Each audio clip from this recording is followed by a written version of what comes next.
Bonjour. Casser les codes.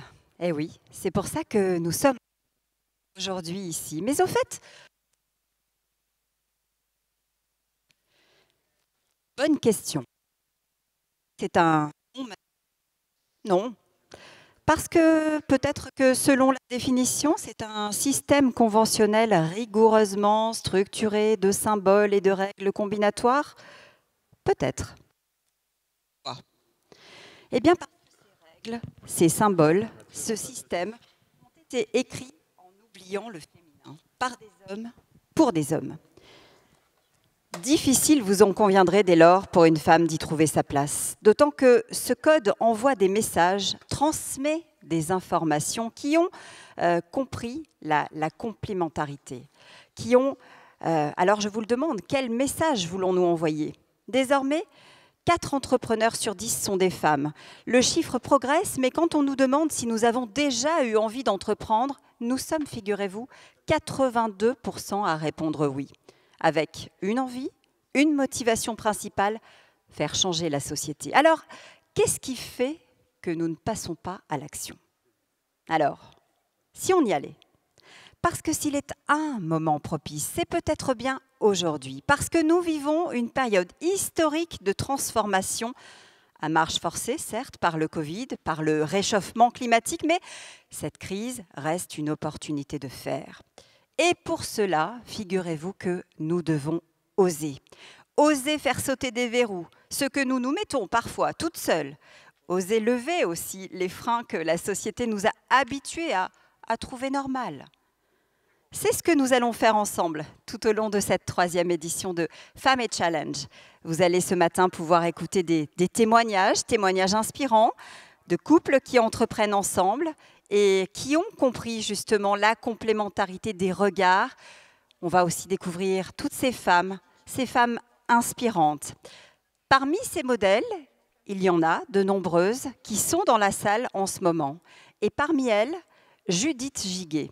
Elle est avec nous ce matin. Elle va se lever pour nous rejoindre et pour aller jusqu'à la scène.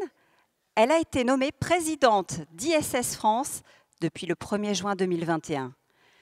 Judith Giguet, bienvenue à Femmes et Challenge, bienvenue au Havre. Je vous en prie, c'est à vous. On vous écoute d'ici quelques instants.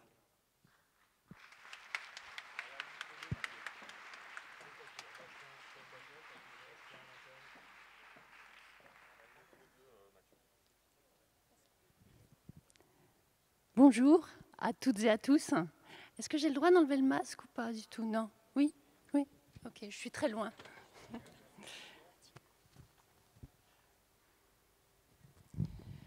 Je suis ravie, évidemment, d'être parmi vous pour cette journée.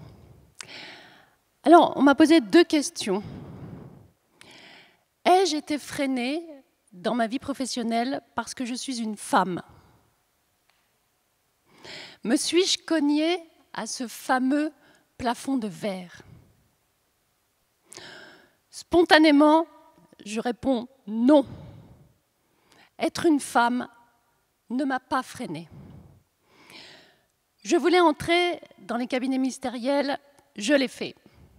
Je voulais être directrice de cabinet, je l'ai fait. Je voulais être directrice d'administration centrale, je l'ai fait. Je voulais diriger un établissement public, je l'ai fait. Je voulais être chef d'entreprise, je le suis. Il est où le problème? Le problème, c'est qu'aujourd'hui, il n'y a qu'une seule femme qui dirige une entreprise du CAC 40. Seulement 20% des étudiants des écoles d'ingénieurs sont des étudiantes. Les femmes occupent seulement 17,5% des places en comité exécutif, alors que 80% des emplois à temps partiel sont occupés par des femmes. Et il y a encore 16,5% d'écart salarial entre les femmes et les hommes. Alors oui, il y a un problème.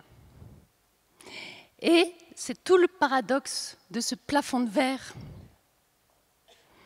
Il est invisible, mais pourtant il est là.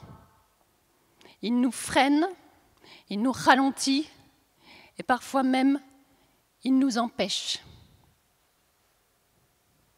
Alors, quels sont ces freins insidieux que nous connaissons toutes? Le premier d'entre eux tient au stéréotype de genre. On attribue des qualités aux hommes, du moins on associe plus facilement aux hommes certaines qualités, comme l'autorité, le goût du pouvoir, mais aussi le charisme, la combativité. Alors qu'aux femmes, on associe plutôt le soin, l'attention aux autres. Ces stéréotypes nous impactent, nous les femmes, dans nos choix professionnels, dans la construction de notre parcours professionnel, parce que nous les avons intériorisés.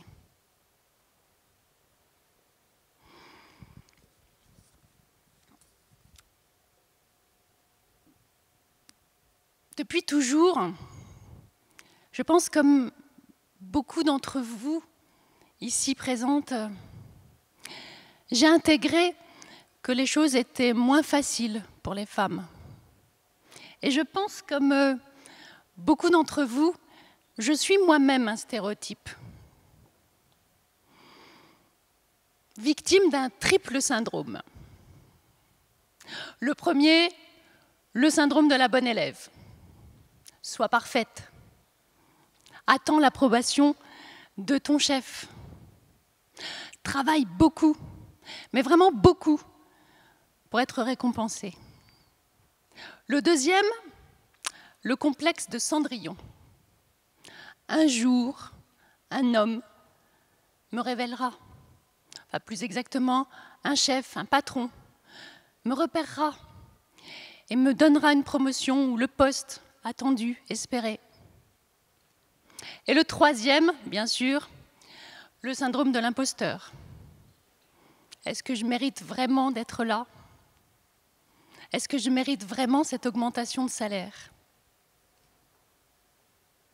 Autre exemple de stéréotype de genre. Il y a quelques années, j'étais directrice de la transformation d'un grand groupe. Et je portais un très gros projet qui consistait à repenser l'ensemble des missions du siège de l'entreprise. 6 mois après le démarrage de ce projet, mon N+1 souhaite me faire un feedback.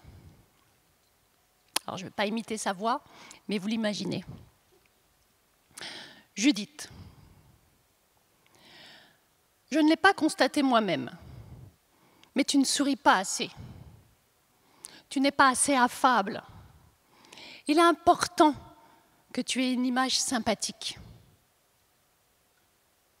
C'était son message principal. Après 6 mois de travail, sans compter mes heures, à animer 150 ateliers, à embarquer, à impliquer 1500 salariés dans une démarche collaborative, je me suis dit, est-ce qu'il aurait fait le même feedback à un homme? Et je me suis dit aussi, est-ce que agir, faire, porter le changement est vraiment ce qu'on attend de moi? On attend des femmes qu'elles soient compétentes et chaleureuses.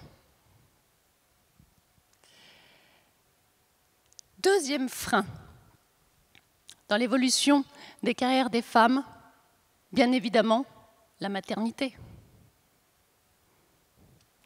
Cette fois, je suis directrice générale d'un établissement public et je suis enceinte. C'est ma 3e grossesse. J'attends des jumeaux.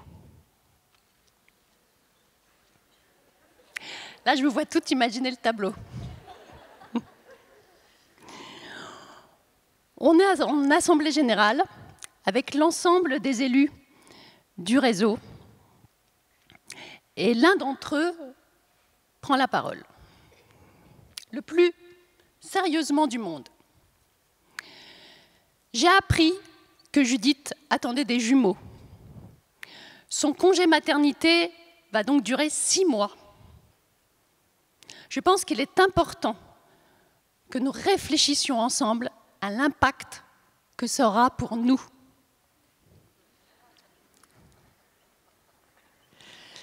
Là, j'ai compris qu'ils avaient le sentiment que je les trahissais. 2 fois. La première, parce que quand ils m'avaient recrutée, j'étais déjà maman de 2 enfants. Puis j'avais près de 40 ans.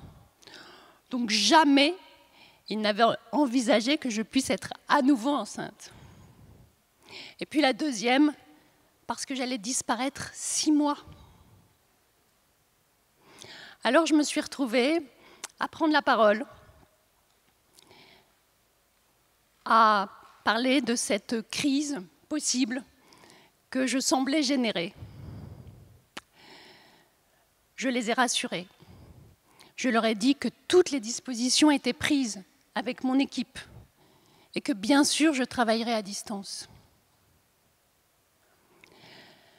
La vérité, c'est que mes garçons sont nés le 14 août. Et le 27 août, j'étais déjà dans le bureau du secrétaire général adjoint de l'Élysée pour négocier nos subventions.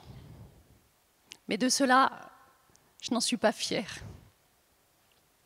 Gérer la vie de famille et une carrière professionnelle relève d'un jeu d'équilibriste, avec une culpabilité permanente.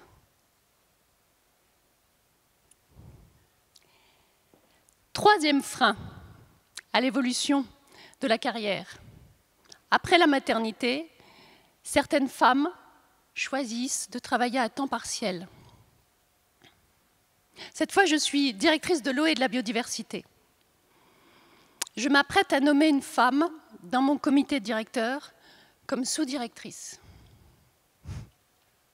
Et là, mon adjoint me dit « Mais Judith, tu ne peux pas faire ça. Elle a 80%. Elle ne sera jamais assez disponible. » Bien sûr que je l'ai fait. Et je me souviens très très bien de ce que j'ai pensé à ce moment-là. Une femme doit travailler 2 fois plus qu'un homme pour être aussi visible et aussi reconnue. Ce biais, nous l'avons internalisé. Nous sommes dans ce schéma. Soutenons-nous pour en sortir. Quoique, des fois, la solidarité, c'est ce qui manque un peu. Je me souviens très bien, à la fin de mes études, dans ma 2e année d'école d'ingénieur, je dois réaliser un stage en direction départementale avant de moi-même prendre un poste, mon premier poste de chef de service dans une direction départementale. Je discute avec les femmes du service administratif, justement sur le sujet des femmes dans la hiérarchie. Et elles me disent, tout en chœur, « Ah, mais on préfère largement être managé par un homme. » Pour elles, comme pour beaucoup, le manager idéal reste masculin. Pourtant, des femmes méritantes, des femmes compétentes, des femmes capables de diriger, il y en a beaucoup, autant que les hommes, à due proportion, chacun dans sa moitié de l'humanité.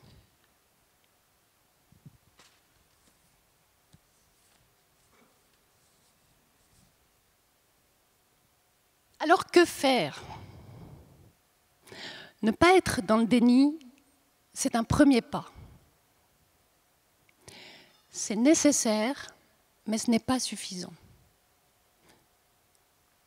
Je ne sais pas vous, mais moi j'ai longtemps pensé qu'avec nos seules compétences et notre mérite, nous aurions notre place. Nous représentons la quasi-moitié de l'humanité. Il est donc logique que la moitié des postes à responsabilité reviennent aux femmes. Mais ce n'est pas le cas.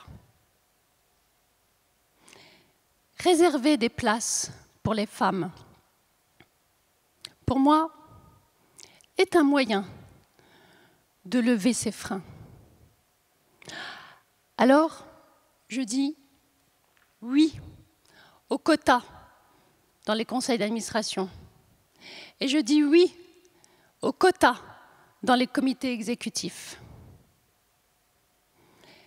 Mais surtout, aujourd'hui, je pense que nous ne sommes pas obligés d'entrer dans le système et dans les codes.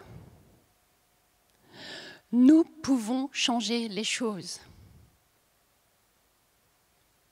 Le premier changement, le plus important sûrement, est de changer le regard que nous portons sur nous-mêmes. Changer les exigences que nous avons envers nous-mêmes.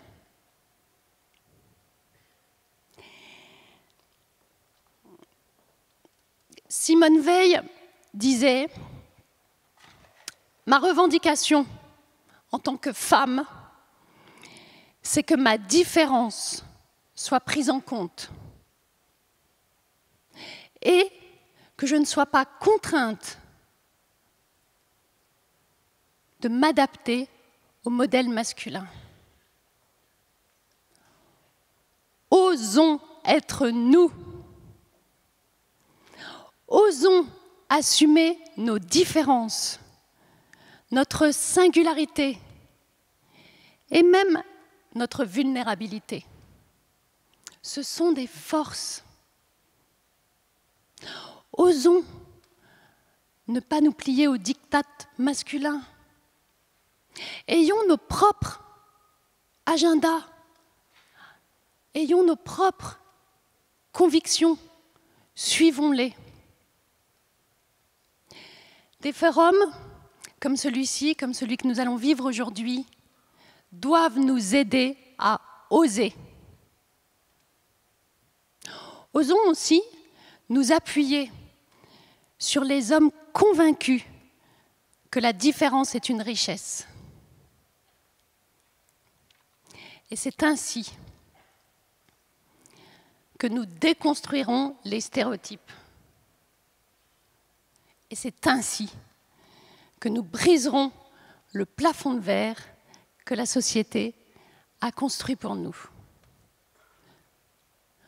Plutôt que d'adapter les femmes, changeons le système pour que demain, une femme dirigeante soit une normalité. Merci.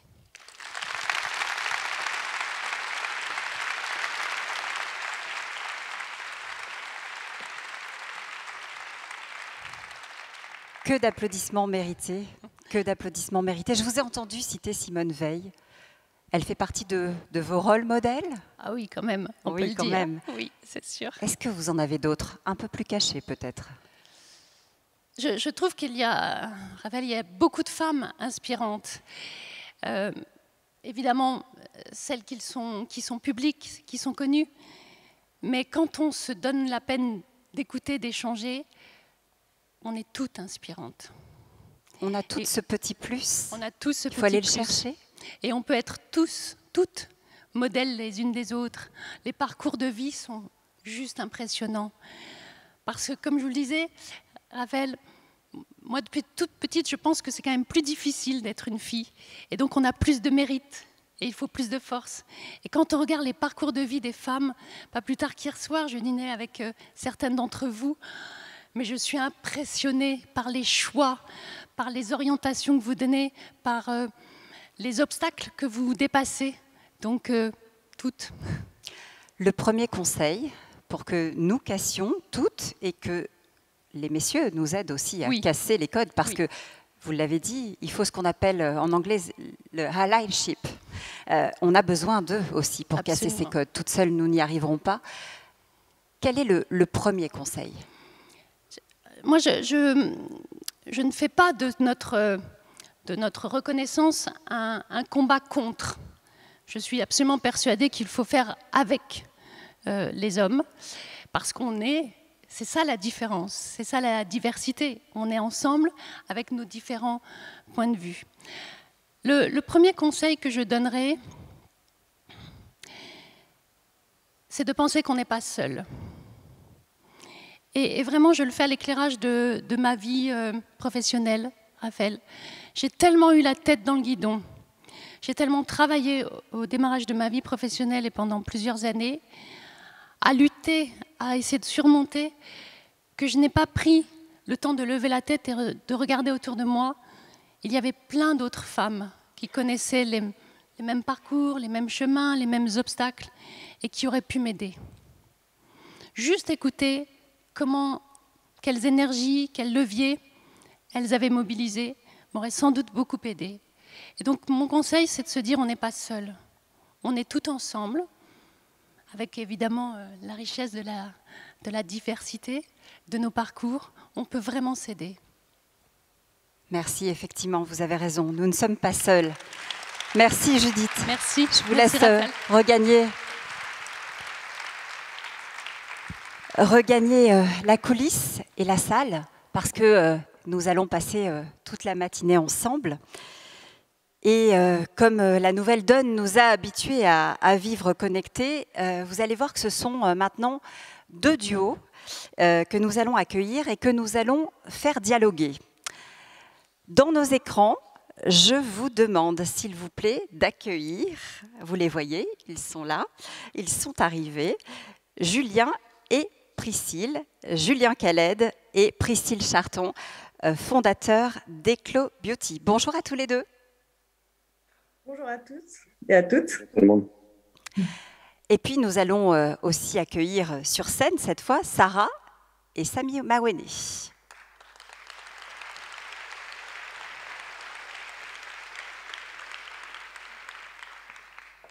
Je vous laisse le temps de vous installer. Vous êtes tous les deux les... Oui, vous pouvez enlever le masque, nous sommes à distance respectable. Vous êtes les créateurs tous les deux des Jeunes Pousses. Merci d'être avec nous. Prenez un micro. Vous êtes confortablement installés. On est entre nous. Hein. On est entre nous ce matin. Merci surtout de venir tous les 4 partager vos aventures parce que, on peut le dire, entreprendre, c'est une aventure dans tous les sens du terme. Entreprendre à 2, dites-moi, quand on est en couple, j'ai envie de dire que c'est un double risque. Sarah et Sami, vous êtes partis pour créer les Jeunes Pousses d'un besoin. Et c'est souvent comme ça que naît un projet entrepreneurial, celui de trouver une place en crèche pour votre fils, Alexander, hein, c'est bien ça. Racontez-nous comment ce projet prend forme dans vos esprits et dans votre vie. Pour nous, déjà, oui, c'était parce qu'on cherchait un mode de garde pour notre enfant, donc on avait du mal à trouver quelque chose qui correspondait à nos besoins, à nos attentes, nos exigences en tant que jeunes parents, je pense. Donc on avait envie de créer quelque chose qui correspondait à ce qu'on cherchait pour notre propre enfant. Et pour moi, c'était mon parcours, j'avais toujours travaillé avec des enfants. Et puis pour Sami, c'était une reconversion professionnelle. On avait commencé à parler de nos différentes idées, ce qu'on pouvait mettre en place. Ça a pris du temps, on était jeunes, on a commencé à 25-26 ans à parler de ce projet. On n'avait pas du tout d'expérience dans le monde du business finalement. Donc ça a pris du temps, beaucoup de réflexion. Et puis finalement, petit à petit, on a pu monter l'entreprise. C'était pas facile, il y avait énormément d'obstacles. Même aujourd'hui, il y a des obstacles, mais on arrive toujours à... Il y en a toujours, non tout toujours. Au long d'une vie d'entrepreneur. Tout à fait, exactement. C'est une reconversion totale pour vous, Sami, complètement. On passe des terrains de foot à un autre terrain de jeu, j'ai envie de dire. C'est ça. Finalement, pas si simple de passer du ballon à l'univers de la petite enfance, puisque c'est ce que vous avez créé, une crèche bilingue? Pas simple, mais en même temps, ça m'a énormément servi. Effectivement, alors j'étais pas forcément programmé pour être footballeur professionnel. Au début, je voulais être pédiatre, donc s'il y a des psychologues dans l'audience sur un divan, il y a peut-être quelque chose à aller chercher. Donc finalement, on n'est pas si éloigné avec ce projet. Pas si éloigné. Je dois dire que Sarah est extrêmement modeste parce que pour elle aussi, c'est une reconversion et c'est un changement de pays. D'habitude, on a tendance à voir les Français traverser la Manche pour aller en Angleterre réussir.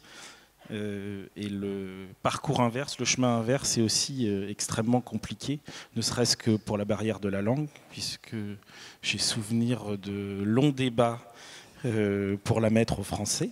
Mais finalement, comme vous avez pu entendre, elle s'y est mise avec brio. Et puis c'était aussi, j'allais dire, embrasser un parcours de chef d'entreprise qui, comme l'a pu le dire Sarah, c'est une aventure compliquée mais extrêmement enrichissante. À quel moment on se dit on va entreprendre en couple? Je parlais de double risque. Il y a un risque pour le couple que vous formez, en plus du risque entrepreneurial, en plus de la difficulté de se dire on n'a pas deux salaires, on a peut-être... Aucun. Les trois premières années, il n'y a même pas de salaire. Mais c'est un double risque à ce niveau-là aussi, parce que si on ne réussit pas, ce sont les deux qui sont en difficulté. Oui. Alors, pour juste rebondir rapidement sur ce qu'a dit Sarah au préalable, l'aventure, elle a démarré effectivement un soir où, faute de trouver un moyen de garde, on s'est juste dit, on va faire ce qu'on aimerait en tant que parents. Et effectivement, le risque, c'est de s'engager à deux, donc sans revenu, avec toutes les économies qu'on pouvait avoir. Et elles n'étaient pas... Il y avait juste ce qu'il fallait, mais pas plus. C'est le risque aussi de se chamailler sur le lieu du travail. Et ouais. C'est probablement arrivé, mais on a vite trouvé nos marques, c'est-à-dire chacun dans son bureau. Au début, on était dans le même bureau. Et puis, je crois qu'après 48 heures, on s'est dit non. On va pas continuer. C'est moi qui ai dit, il y a un bureau juste à côté, je pense que tu devrais aller de l'autre côté. Et ça a bien marché. Ça fonctionne très bien aujourd'hui et je pense que c'est parce on travaille ensemble, on a un objectif commun, mais on a chacun nos missions qui sont complémentaires, mais on se voit très peu. On se voit très peu, à la maison un petit peu, mais pas trop dans l'entreprise. On va revenir sur cette complémentarité parce qu'entreprendre à deux, c'est aussi ce que font Julien et Priscille qui sont avec nous connectés. Alors c'est aussi une forme de duo. Vous n'êtes pas en couple, mais vous formez un tandem. Une vraie complémentarité homme-femme qui s'explique comment? Vous vous êtes choisis comment finalement? Parce que je crois que ça fait assez peu de temps que vous vous connaissez. Oui, je crois que c'était pour vous. Ouais. Oui, ça fait peu de temps qu'on se connaît et en vrai, on a commencé cette aventure à distance. Enfin, on était à Londres tous les deux, mais en confinement. Donc, on a profité d'une période entre deux confinements londoniens pour se voir une fois. Et puis, on a réussi à se voir une deuxième fois et récemment une troisième fois à Paris. Mais ça fait 1 an qu'on a commencé cette aventure et on s'est vu 3 fois en vrai. Donc, démarrer une aventure entrepreneuriale à distance, c'est possible aussi. Et comment on s'est choisi? On avait beaucoup d'amis, enfin un cercle proche en commun, mais on ne se connaissait pas directement par ailleurs. Et donc, c'est par ces amis communs qu'on s'est rencontrés parce qu'on savait qu'on avait la même volonté commune de créer une entreprise dans les cosmétiques avec... une volonté de faire quelque chose qui s'inscrivait dans le sens de l'histoire d'un point de vue, avec une forte dimension sustainability. Et, je vais laisser Julien aussi commenter ce point sur comment il est arrivé à moi. J'allais le faire. Vous m'entendez? Oui, on vous entend, Julien. Ok, super. Bonjour à tous. Parce que ce que j'allais dire en l'occurrence, c'est que ce que Priscille vous dira pas, c'est très simplement que moi, ça faisait un petit moment que je cherchais à monter quelque chose dans le secteur de la beauté et avec une grosse volonté de changer les choses. dans un secteur qui monter quelque chose en plus de Made.com, quand même. C'est après, voilà. Enfin, moi, j'ai quitté, donc j'ai monté Made.com que j'ai géré comme on dit dans le jargon de la startup pendant 7 ans, et ça faisait quelques années. J'avais vraiment envie de creuser ce sujet.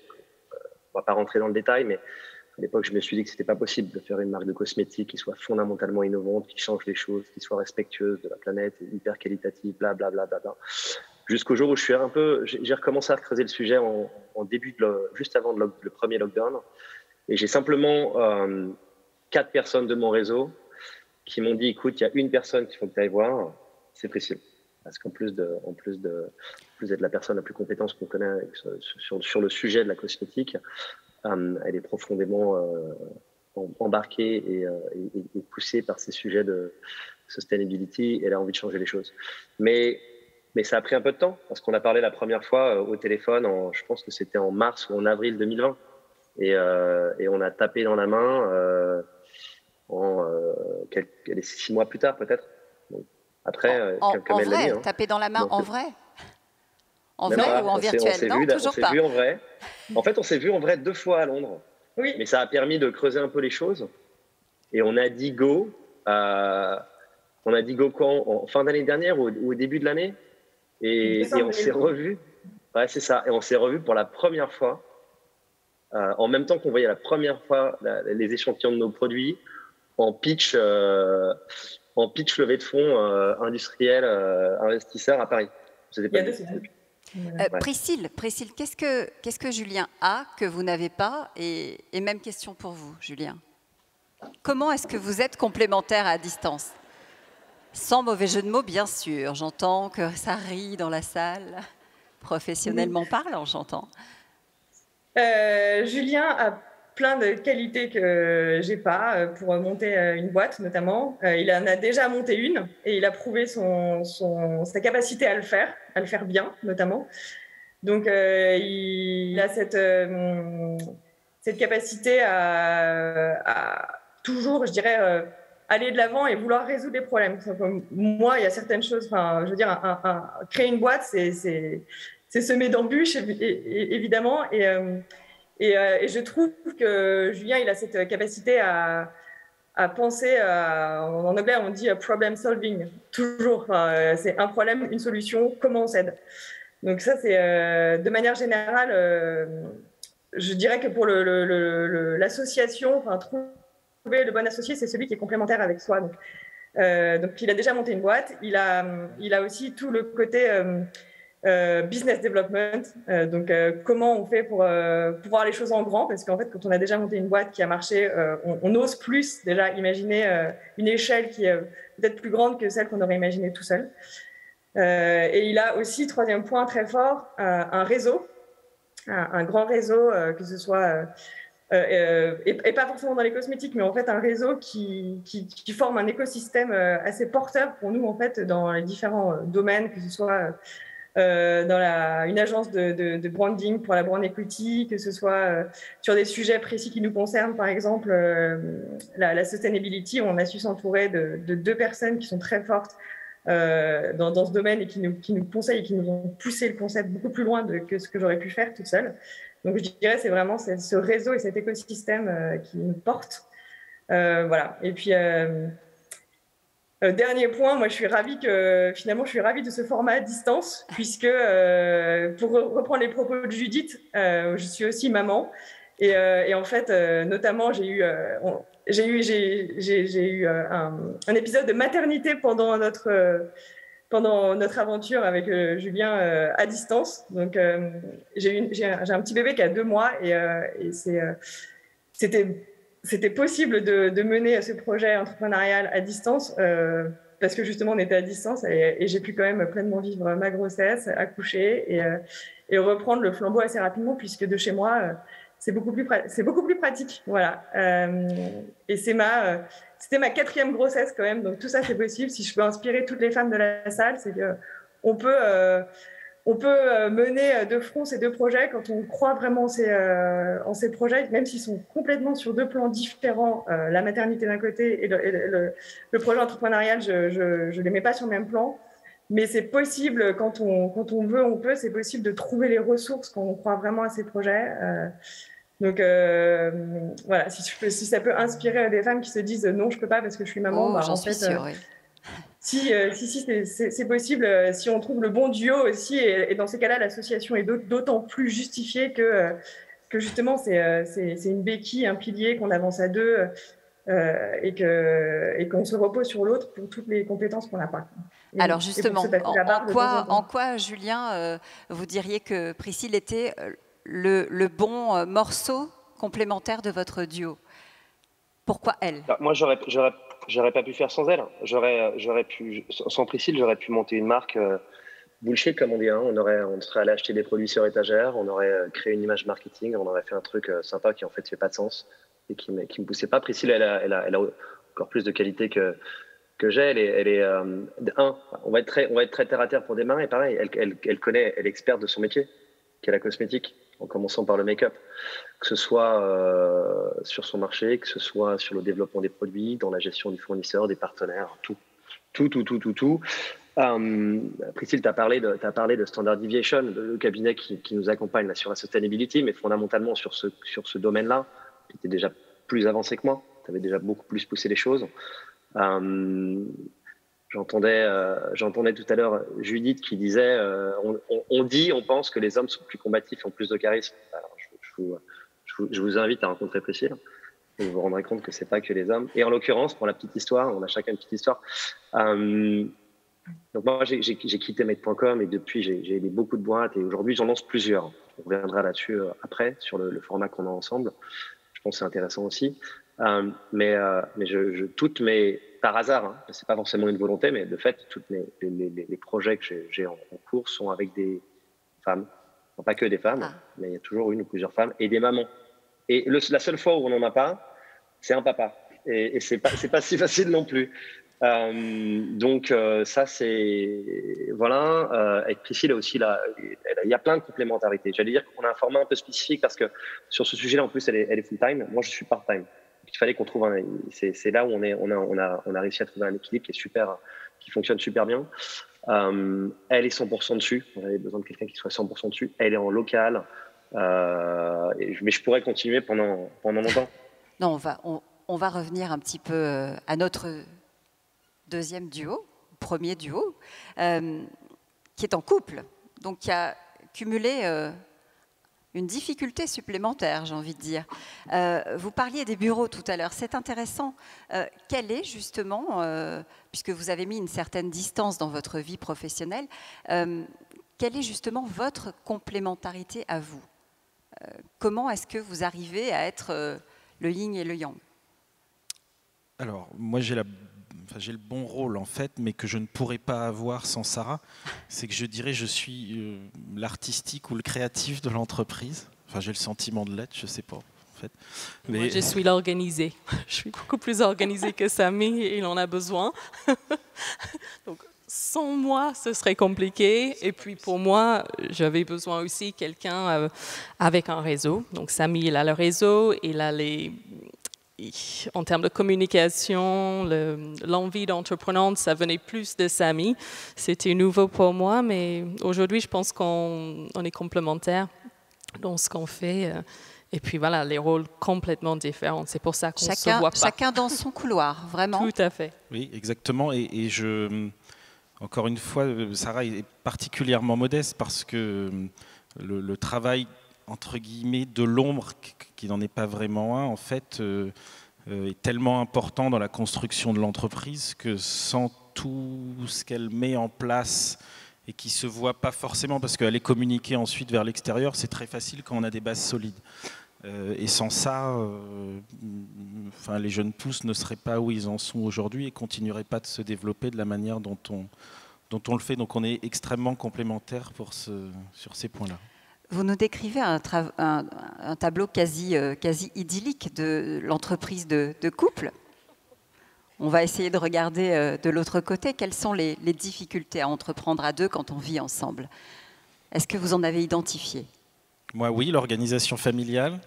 Parce que comme l'a dit Sarah, effectivement, on est peu présents ensemble à la maison. mais je dirais qu'on s'en sort plutôt bien. On a un petit garçon qui a 9 ans et qu'on accompagne, je dirais, chacun de notre tour et chacun à son niveau. Voilà, enfin, moi je vois pas trop de difficultés. Après, c'est peut-être mon caractère, je prends les choses un peu comme... On voit plus à la maison que dans l'entreprise, en fait. Donc, mais le fait qu'on ne se voit pas trop dans l'entreprise, c'est vraiment, je pense que c'est pour ça que ça fonctionne. Je peux comprendre que pour certains couples qui travaillent ensemble, qui passent leur journée ensemble, de retourner à la maison le soir, d'être encore ensemble, ça ne doit pas être évident. Et donc, ce n'est pas le cas pour nous. On ne se voit pas beaucoup. À une autre époque, pourtant, beaucoup de commerçants, d'entrepreneurs travaillaient en couple, mais j'ai envie de dire que c'était la femme qui était davantage au service de l'homme. Aujourd'hui, vous considérez que ça y est, ce modèle-là a disparu? C'est aussi peut-être générationnel? Oui, je pense. Alors, déjà, le constat, et on le voit dans nos crèches, il y a énormément de papas qui s'impliquent. Peut-être pas forcément sur la partie administrative, gestion des dossiers, mais par contre, emmener les enfants à la crèche, aller les rechercher, on en voit de plus en plus et on s'en réjouit. Et me concernant, et j'espère que Sarah pourra en témoigner, dès que je peux, j'emmène mon petit loup à l'école, je vais le chercher. Je suis un vrai papa poule et au foyer aussi, je fais très bien à manger aussi le soir. Donc en fait, peut-être mieux que moi-même. Presque parfait, quoi. Et pour vous, comment est-ce que vous voyez cette évolution? Travailler à deux aujourd'hui, c'est pas comme travailler à deux dans les années 60 ou 70 ou même 80. Votre culture est différente, mais c'est peut-être justement un autre regard sur ces transformations. Je pense qu'aujourd'hui, justement, ce que vous disiez tout à l'heure par rapport au fait que les femmes dans le monde de l'entreprise, déjà, je pense que c'est dur d'entreprendre en tant que femme. Donc aujourd'hui, il faut promouvoir, il faut soutenir les femmes, il faut créer des réseaux comme ce que vous avez créé ici pour justement équilibrer je ne sais pas si ça répond bien à votre question ou si c'était... Juste pour compléter ce que dit Sarah et rebondir sur ce qu'a dit Judith tout à l'heure. Ouais. Alors nous, on travaille dans une entreprise où il doit y avoir 99,9% de femmes. Nous, c'est que des femmes. Ouais. Voilà. Donc je le vis au quotidien. En parallèle de cette activité-là, je suis président d'un club de basket féminin. Vous voyez. Et je crois je vais essayer de vous donner le meilleur conseil possible, mais il avait été dit par Judith, c'est d'accepter ce que vous êtes et de ne pas essayer d'être des hommes en fin de compte. Non. Et de ne pas tomber dans cette caricature-là parce que pour les côtoyer au quotidien, ils ont plein de bonnes énergies à amener dans l'entreprise, plein d'idées et souvent qui sont bridées par des réflexes ou des schémas qui ont été malheureusement inculqués depuis le plus jeune âge.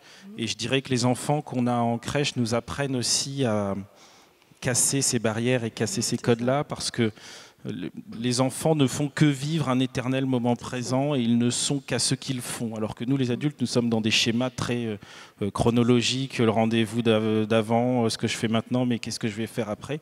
Et en fait, on n'est jamais vraiment à ce qu'on fait. Et je dois dire que les femmes ont cette faculté de vivre aussi ce moment présent que nous, les hommes, nous n'avons peut-être pas forcément, au moins. Julien, Priscille, ça fait écho, ce que viennent de dire Sarah et Samy? Évidemment. Moi, je rebondis sur tout, mais j'aime beaucoup ne pas essayer d'être des hommes. Il y a un moment où je trouve que c'est effectivement la société vous pousse à essayer d'agir d'une façon ou d'une autre, et en fait, on a chacun nos complémentarités.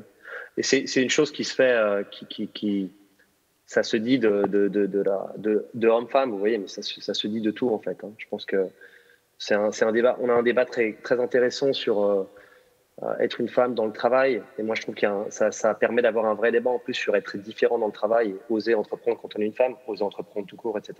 Les différents modèles de collaboration.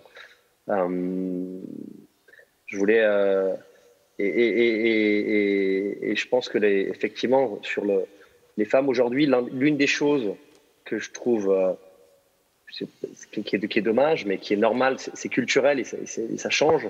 C'est les femmes osent moins, c'est vrai, sur plein de choses, ont plus peur. Pourquoi, Julien? Est-ce que vous savez pourquoi? Alors, ça, c'est là que ça devient intéressant, parce que je me rappelle que quand Léa m'a appelé pour me demander d'intervenir à la base à ce forum, j'ai dit, mais moi, d'intervenir sur la femme dans l'entreprise et la femme dans le monde, c'est compliqué. Je suis un homme, intervenons à plusieurs. Et alors, pourquoi je ne sais pas, je pense qu'il y a un passif, il y a des années derrière de sociétés qui ont fait que c'était comme ça.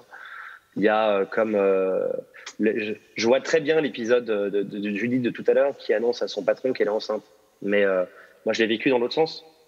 Une de mes employées les plus importantes à mon bureau de Chine à l'époque chez Maid.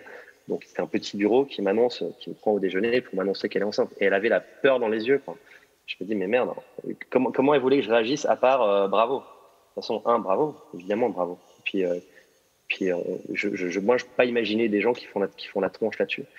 Donc, je sais pas. J'avais un truc à dire sur le congé mat qui est assez marrant aussi, parce que il y a cette histoire du congé mat.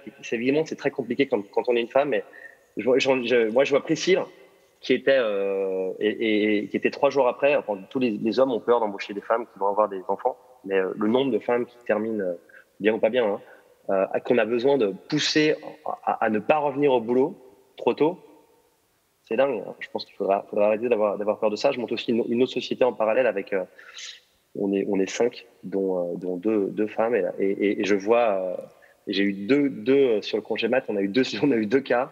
On a la CEO qui vient d'accoucher, qui était là, mais vous inquiétez pas les gars, je reviens 2 jours après. Et puis on devrait dire, écoutez, non, tu vas pas revenir 2 jours après, tu vas revenir une semaine après au moins, ou 2 semaines. Et puis en fait, était là une journée après. Et on a une autre personne qui va être papa, et qui lui nous le fait dans le sens, qui nous dit, écoutez les gars, moi je vais prendre 1 mois avant et 1 mois après. Donc en fait, c'est intéressant d'attribuer ça, le risque de la maternité aux femmes, alors qu'en fait aujourd'hui dans la société il est dans tous les sens.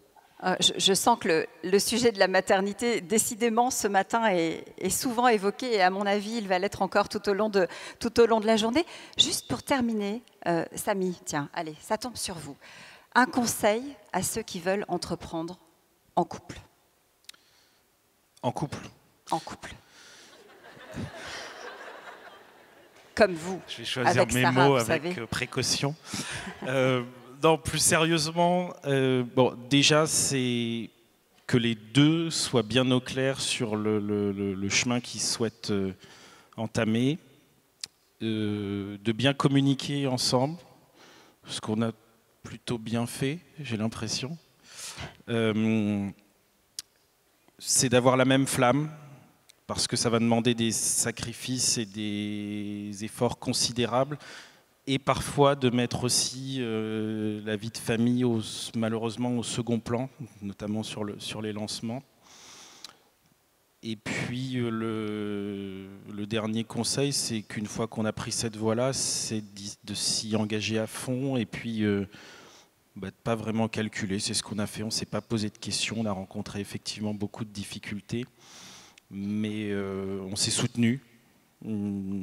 Alors avec nos qualités qui étaient différentes. Je sais que moi, de par mon métier de footballeur, la gestion de la pression, des mauvaises énergies, etc., je disais pas tout à Sarah. C'est-à-dire que je rentrais, t'as passé une bonne journée? Ouais, super, génial, ouais. En fait, c'était catastrophique, mais c'était pas ce que je souhaitais lui communiquer. Vous ne rameniez pas à la maison. Exactement. Et donc, ça m'a beaucoup aidé. Et puis de se faire confiance, et puis d'avancer sur ce projet commun, j'allais dire main dans la main, et en général, ça fait des belles réussites. En tout cas, effectivement, quand on vous regarde, on voit que c'est une belle réussite. Merci Sarah, Samy, merci Priscille et Julien, merci d'avoir été à distance avec nous. Vous nous avez fait rire, vous nous avez fait sourire, ça fait du bien. Ça fait du bien de se dire qu'on peut entreprendre en couple, qu'on peut entreprendre, y compris sans se connaître, quand on arrive à trouver chez l'autre la bonne correspondance. Merci beaucoup d'avoir été avec nous ici, au Havre, à Femmes et Challenge. Merci. Je vais vous laisser regagner la salle. Merci beaucoup. On vient de le voir hein, avec nos duos, entreprendre, c'est se donner à fond, sans compter pour créer, pour faire de son projet une entreprise ou une marque, qu'elle soit petite d'abord, connue ensuite, reconnue, parfois jusqu'à se faire un nom et même un prénom. C'est ce qui s'est passé pour notre toute prochaine invitée. Je vous demande, s'il vous plaît, d'accueillir Sarah Poniatowski, créatrice de la maison Sarah Lavoine.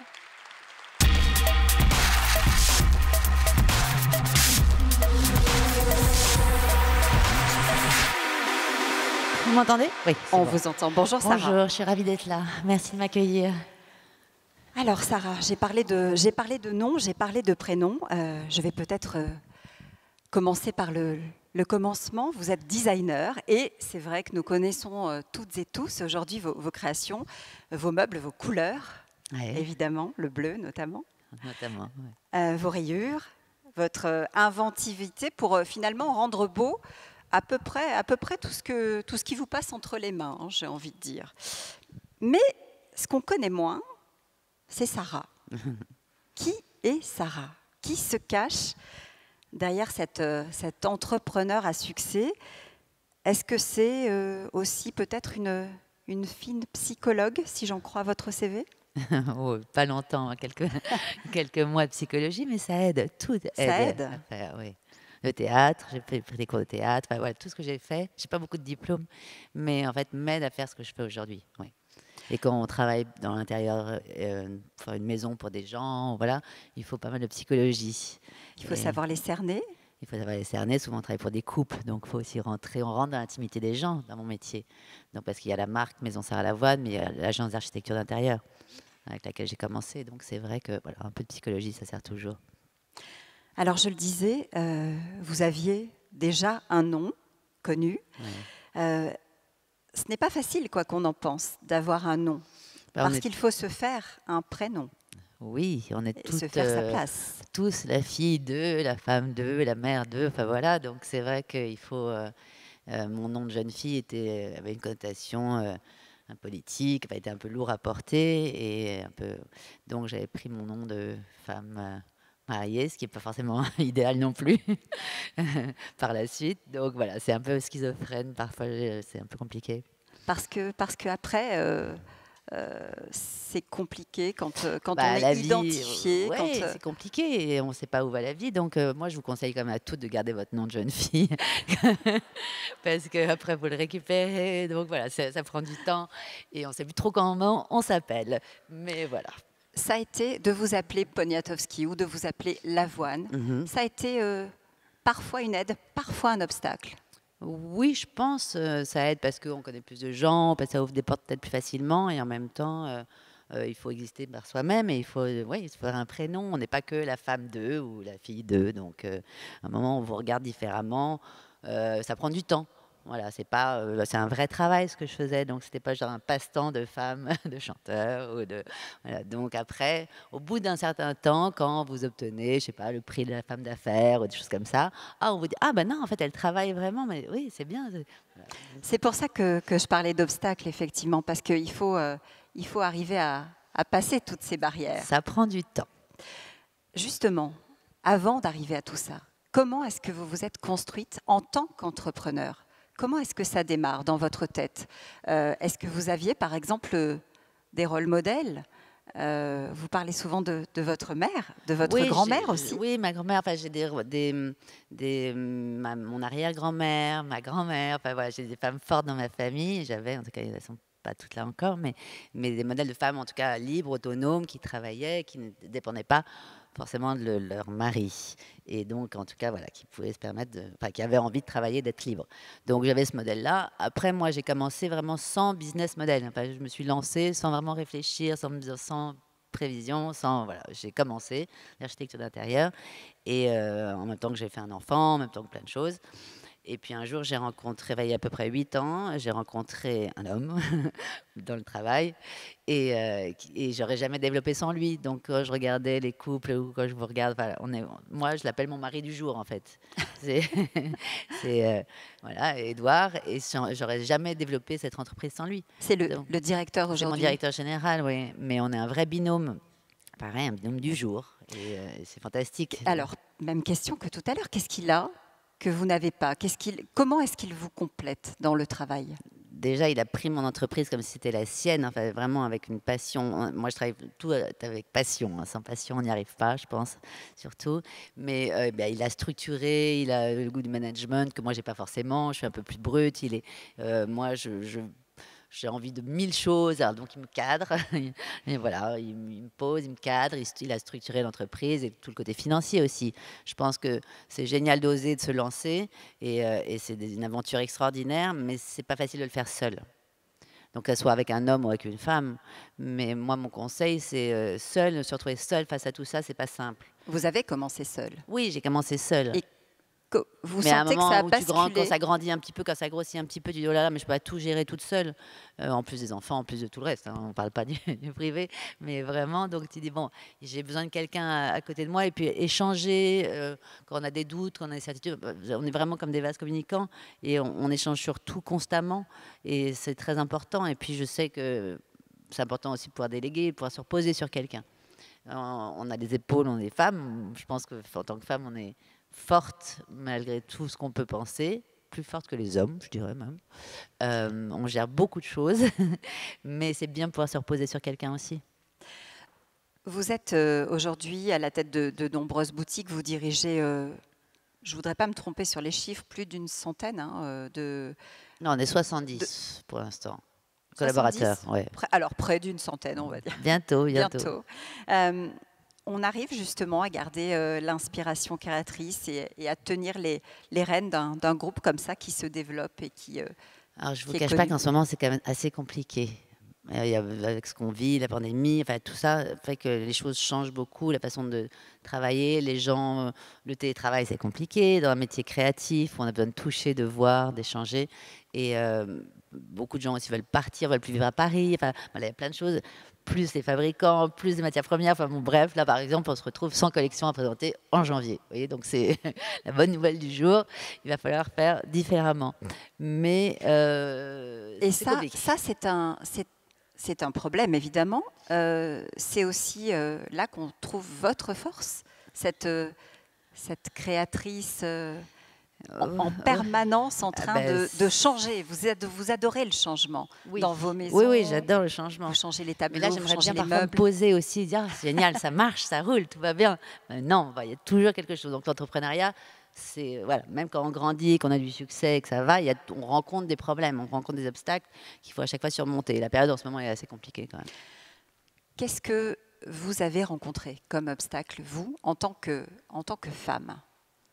Est-ce qu'il y a des choses qui vous ont marqué, des choses qu'on a pu vous dire, des comportements face à une jeune femme chef d'entreprise? J'ai de la chance là-dessus, c'est que moi je me suis jamais sentie, je me regarde pas comme une femme ou comme une personne inférieure aux hommes. J'ai je pense une bonne estime de moi-même, en tout cas par rapport aux hommes. Je m'affirme. Donc c'est vrai que quand j'ai commencé sur les chantiers, parce que je faisais que des chantiers au départ, il y a que des hommes en face. Les plombiers, les électriciens, les maçons, les menuisiers, voilà, j'étais une jeune femme. Mais bon, j'y allais, en fait, j'osais, avec un peu d'aplomb comme ça, il y avait pas mal d'humour, et avec un sourire aussi, ça passe, les choses passent mieux, je pense, mais quand même assez autoritaire. J'ai un caractère assez autoritaire, mais avec le sourire, donc voilà. Mais après, les obstacles, je pense que ce soit homme ou femme, ça serait les mêmes aujourd'hui dans mon entreprise. Je ne fais pas tellement la différence là-dessus dans la progression de l'entreprise. Et puis quand j'ai besoin, non, parce qu'Édouard, il est très féminin et moi je suis assez masculine aussi. Enfin voilà, on a tous les deux cette double face. Oui, donc la complémentarité dont on parlait tout à l'heure, effectivement, ça vous parle. Je m'interroge aussi sur quelque chose, c'est votre passion pour les miroirs. Ouais, mais pas pour me regarder. Hein. Pourquoi? C'est juste pour Pourquoi refléter la lumière. Pour refléter la que lumière. l'œil voyage plus loin. Qu'est-ce que ça vous inspire, la lumière? Du Ça peut être narcissisme. un guide, finalement? Oui, non, mais j'aime le reflet, j'aime la lumière, j'aime la nature. Donc, placer des miroirs à un endroit où le soleil va se refléter ou agrandir une fenêtre, enfin, vraiment, c'est de la projection. C'est pour voyager et s'évader plus qu'autre chose.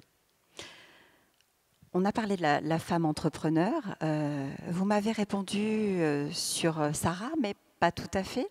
Qu'est-ce que la mère que vous êtes dit à ses enfants sur la question de l'entrepreneuriat, sur les questions dont on parle souvent aujourd'hui, d'égalité, de parité?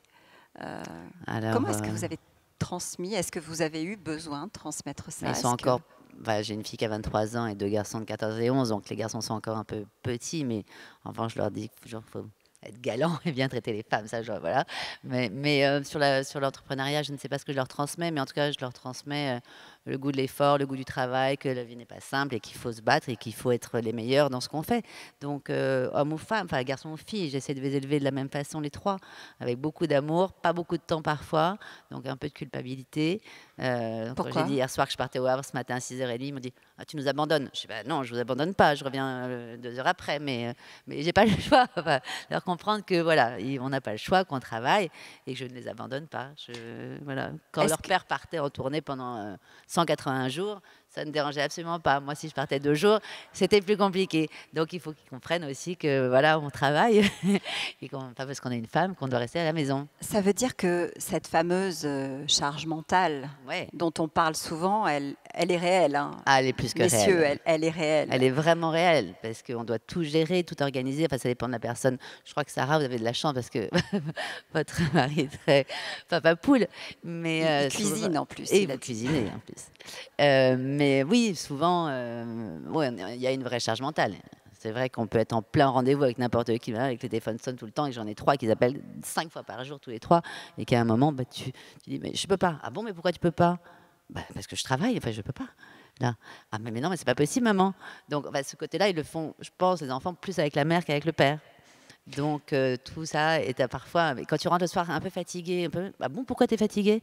Parce que j'ai quand même. Tu veux vivre ma vie 2 secondes? Enfin, les gens ne se rendent pas bien compte de ce qu'on peut délivrer toute la journée et que le soir, il faut aussi être très en forme.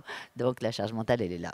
Et vous disiez tout à l'heure que autour de vous, les femmes de votre famille ont toujours travaillé, qu'elles ont été des modèles. Justement, comment est-ce que on vous a transmis ça? Est-ce qu'on vous a dit, tu vas devoir et travailler et assumer tout ce qui va se passer aussi à la maison? Est-ce que... Je ne suis pas sûre qu'on me l'ait dit, mais en tout cas, je l'ai compris et ça s'est fait naturellement, ça s'est transmis naturellement, oui. Quand on a un modèle comme ça et qu'on grandit avec une mère, ma mère, on était 4 enfants, on est 4 enfants, voilà, elle a toujours travaillé, on ne s'est pas posé la question ne s'est pas posée. Je ne me voyais pas d'être femme au foyer. Après, j'ai des amis où je connais des gens qui sont femmes au foyer et je respecte totalement. Moi, je ne pourrais pas l'être. J'aime profondément mes enfants, c'est ma passion, mais j'en ai d'autres et j'ai besoin de m'évader pour mieux les retrouver. Donc, et de travailler et puis de les nourrir surtout. Donc, la question, voilà. Je ne suis pas héritière, je ne suis pas... Voilà, donc il faut bien faut travailler. On en est tous là, oui, je vous rassure. C'est ça. Nous sommes ici à Femmes et Challenge. Si je vous demande ce qui a été challenging, justement, pour vous, qu'est-ce que vous répondriez? Ce qui est toujours, en fait, c'est de continuer, c'est de faire grandir cette entreprise, c'est qu'on a beaucoup d'ambition pour, et donc c'est continuer à se renouveler, à rester désirable, que la marque a créé des produits, faut tout le temps, ça ne s'arrête jamais, en fait. On développe plein d'autres choses, des vêtements, de la beauté, de la maroquinerie, plein de choses, plein de domaines différents, et c'est fantastique, hein, c'est fabuleux, mais c'est ça qui est le plus compliqué, c'est de toujours trouver des idées créatives. Et que moi, j'adore voyager, par exemple. En ce moment, depuis 2 ans, c'est compliqué. Donc, pour s'inspirer, voilà, il faut chercher ailleurs. Ça, c'est challenging. Et quand Sarah casse les codes, que fait-elle?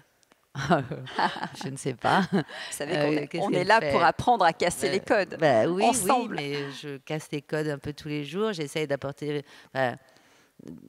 je sais pas, quand on fait une collection pour la Redoute ou pour le Monop, ou des collections pour être accessibles, avec des prix plus accessibles qu'on n'a pas forcément chez nous parce qu'on fabrique en France ou en Europe et qu'on ne va pas fabriquer au bout du monde, mais on casse les codes un peu du design, ou on rend accessible un peu de beau. Voilà, le beau, l'accessible n'est pas forcément c'est donner accès à plus de monde, accès à ce petit touche de bien-être, de beau, de se faire du bien à la maison.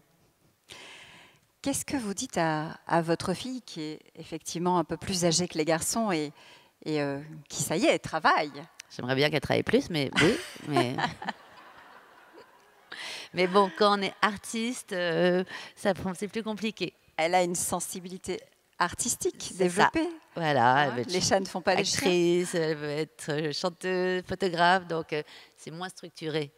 Donc c'est un peu agaçant parfois, mais j'essaye de me calmer. Mais qu'est-ce que vous lui donnez comme conseil pour que justement elle ne se fasse pas avoir par les difficultés qu'on peut avoir à être femme chef d'entreprise ou à devoir cumuler toutes les casquettes qu'on a parfois? Non, c'est un domaine compliqué. Les arts, c'est fantastique, mais il y a beaucoup de gens qui veulent. Il y a peu d'élus, donc, mais dans tous les domaines, je pense qu'il y a peu d'élus. Mais je lui dis surtout de travailler, de s'intéresser, de se nourrir, de ne pas, de se réveiller, surtout de se réveiller le matin. Enfin, vous voyez, d'être active.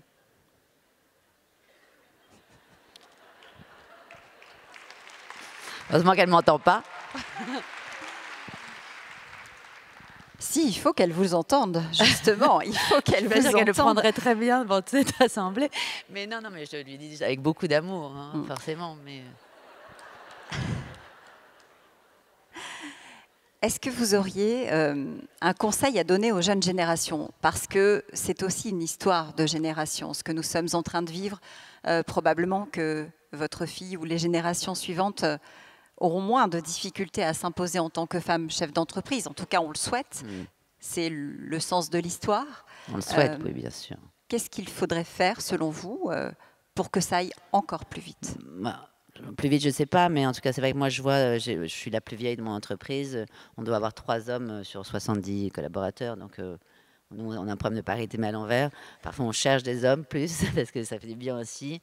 Mais je vois beaucoup de jeunes, tous mes jeunes designers, beaucoup arrêtent en ce moment, quittent la boîte, montent leur entreprise, que ce soit des hommes ou des femmes, enfin des jeunes femmes. Et on les pousse à ça. C'est vrai que c'est génial de se lancer, il faut oser, il faut... ce qu'on vit, ce qu'on a vécu et ce qu'on continue un petit peu à vivre est quand même sidérant et stupéfiant. On n'aurait jamais cru vivre ça de notre vivant, je pense, quand même. Un monde sans visage.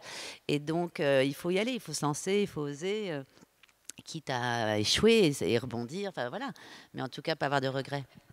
Pas avoir de regrets, oui, vous avez raison. Merci beaucoup. Merci à vous. Merci beaucoup. Sarah. Oui, vous pouvez l'applaudir. Merci. Merci.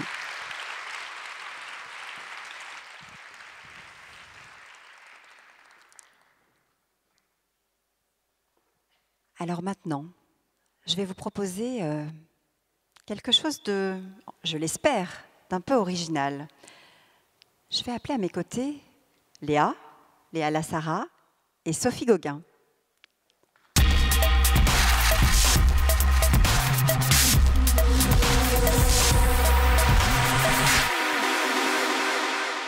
On aurait presque pu rester avec la lumière tamisée. Bonjour Léa, bonjour Sophie. Allez-y, prenez place, je vous attends. Et je vais vous faire une confidence. C'est en voyant finalement vos 2 personnalités que je me suis dit ce serait bien de les entendre ensemble. En Corse, qui est une région qui m'est chère, c'est face à face se chante. On appelle ça les tiam e respondi. Les artistes rebondissent de mot en mot. Je me suis dit, puisque nous sommes là pour casser les codes, allons-y, faisons-le nous aussi, et on va le faire dans la forme. En tout cas, on va essayer. Je vous ai demandé de réfléchir, effectivement, toutes les deux, à ce que vous aviez de commun. Je vais peut-être commencer par vous, Sophie. Sophie Gauguin, quand on a votre parcours politique, qu'est-ce qu'on a en commun avec Léa Lassara? Alors nous avons beaucoup de choses en commun. La première, c'est l'esprit d'entreprendre qui nous caractérise. Parce que quand on est une femme politique, on ose, on s'engage, on entreprend un parcours. Donc nous l'avons en commun avec Léa. Nous avons aussi l'envie de porter des projets. Et ça aussi, ça fait partie d'un fil conducteur dans nos parcours. Le fait d'avoir des convictions, de s'engager pour son entreprise, moi pour des valeurs que je défends, aussi bien dans mes convictions et engagements politiques dans mon parti, aussi bien qu'en tant que première vice-présidente de la région Normandie. Mais c'est de mettre ces compétences et ces parcours au service. Et de mon côté, de les mettre au service de chacune d'entre vous, dans ce que nous défendons aujourd'hui, c'est-à-dire la place des femmes dans la société. C'est pour moi un enjeu de civilisation. Et puis de le faire au travers des politiques publiques concrètes. Donc c'est l'action aussi qui nous rassemble avec Léa. Léa, qu'est-ce que vous avez en commun? Qu'est-ce qui vous rassemble effectivement avec Sophie? Ou qu'est-ce qui vous ressemble? Je suis d'accord avec ce que Sophie vient de dire déjà. Je crois que c'est cette envie d'agir, assurément. Et puis, il y a quelque chose, parce que quand on en parle toutes les deux, je crois que souvent, on nous dit la même chose. On dit, pourquoi tu t'en colles encore un peu plus? Tu ne trouves pas que tu en as déjà assez? Et ça, c'est quelque chose qui nous rassemble pas mal. C'est-à-dire que... alors, est-ce qu'on aime s'en coller? Je crois que ce n'est pas forcément comme ça qu'on pourrait l'exprimer. Mais pour en avoir parlé toutes les deux, peut-être cette envie de faire plus, d'aimer ce qu'on fait beaucoup. Ça, je crois qu'on est passionnés toutes les deux par ce qu'on fait. Donc, voilà. Sophie, vous êtes maire de Dozulay, 3e mandat, hein, j'ai bien compté, c'est exactement. Ça dans le Calvados, pour ceux qui ne situent pas sur la carte, je précise. Vous l'avez dit, première vice-présidente de la région en charge du développement économique.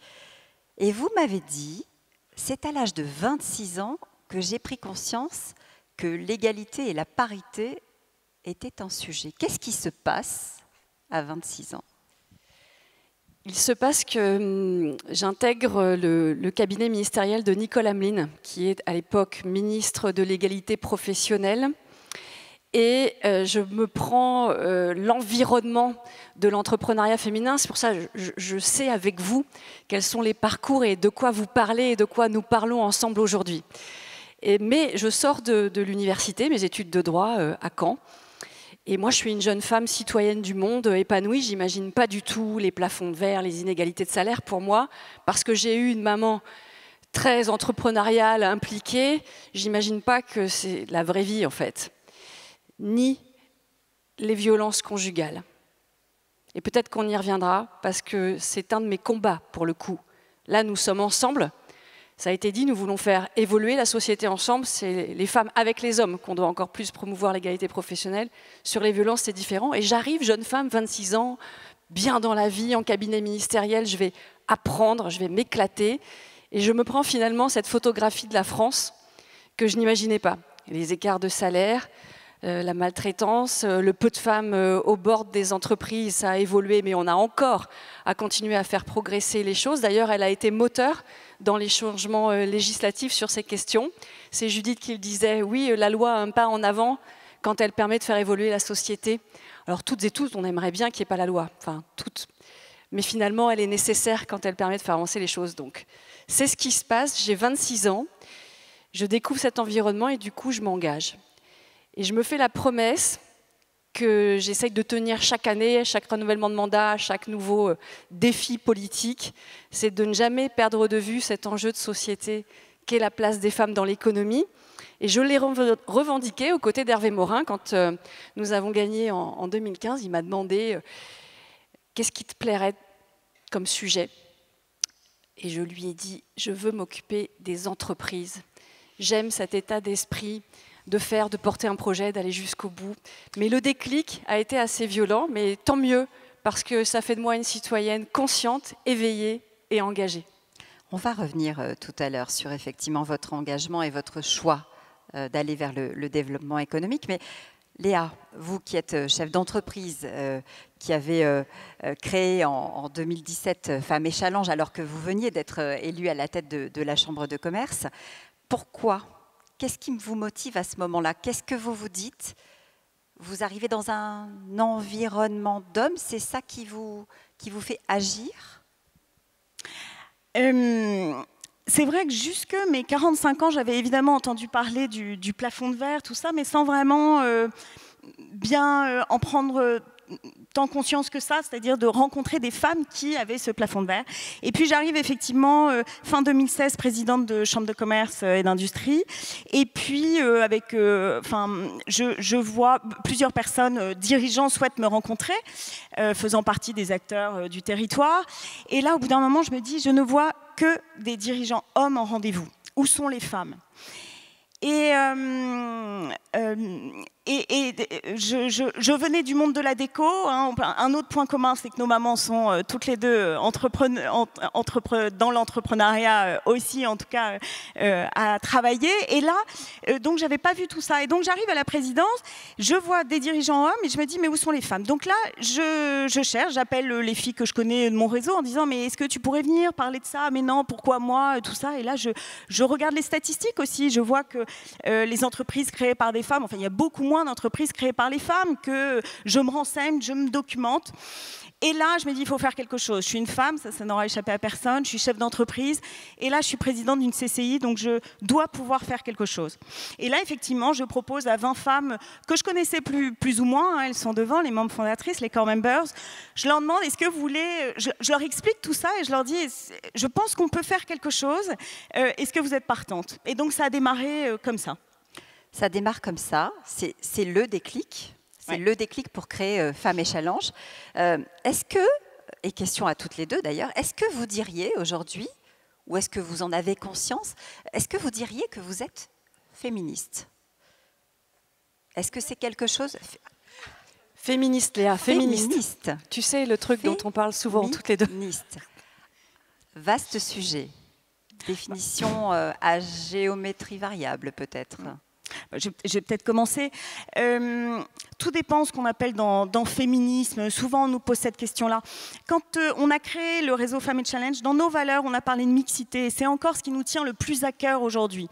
Alors, si on parle de l'égalité homme-femme, je vais dire oui, je suis un peu féministe, mais je ne suis pas ce qu'on appelle, et nous ne sommes pas, parce que je vais parler au nom des filles, je les vois, elles me font oui comme ça devant, nous ne sommes pas un réseau féministe, c'est pas ça. Nous, ce qu'on veut, c'est développer l'audace d'entreprendre.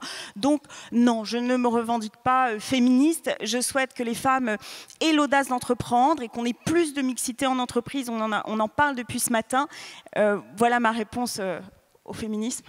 Alors, quelle serait peut-être, êtes-vous féministe, et quelle serait votre définition, Sophie, du féminisme tel que vous l'imaginez?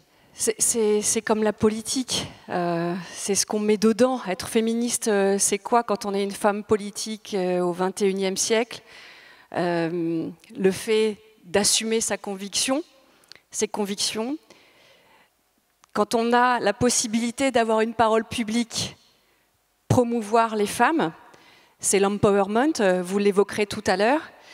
Je mettrai un cran supplémentaire certainement, parce que c'est mon rôle de femme politique, d'être engagée sur la cause des femmes, parce que chaque jour, on le constate partout, il est quand même challengé. Vous parliez de femmes et de challenge. Nous, vous êtes challengés dans vos droits. Donc quand on est une femme politique, on est certainement plus engagé parce que, oui, que ce soit ici en France ou partout dans le monde, on est sans cesse challengé sur notre liberté, sur notre capacité de faire, de voyager, d'être nous-mêmes, de nous habiller. Donc oui, je pense que j'ai un engagement, un cran vers le féminisme, mais pas celui qui s'oppose. Le féminisme qui construit en dualité avec la belle diversité qui est un atout. C'est un atout en politique, c'est un atout dans l'entreprise. D'ailleurs, les chiffres le démontrent souvent, hein. Je le répète. Les entreprises qui ont un encadrement féminin majoritaire sont 47% plus compétitives que les autres. Voilà, c'est posé dans le débat pour aujourd'hui. Donc la diversité est un atout.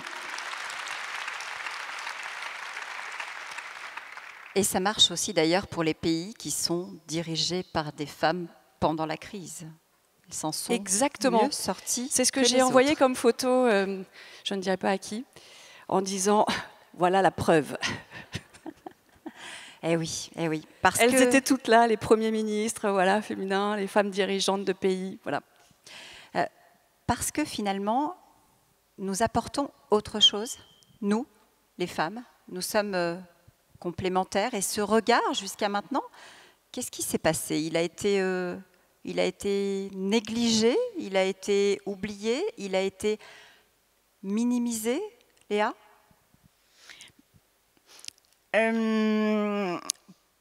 La question, c'est pourquoi les femmes ne sont pas plus sur le devant de la scène là, c'est ça ?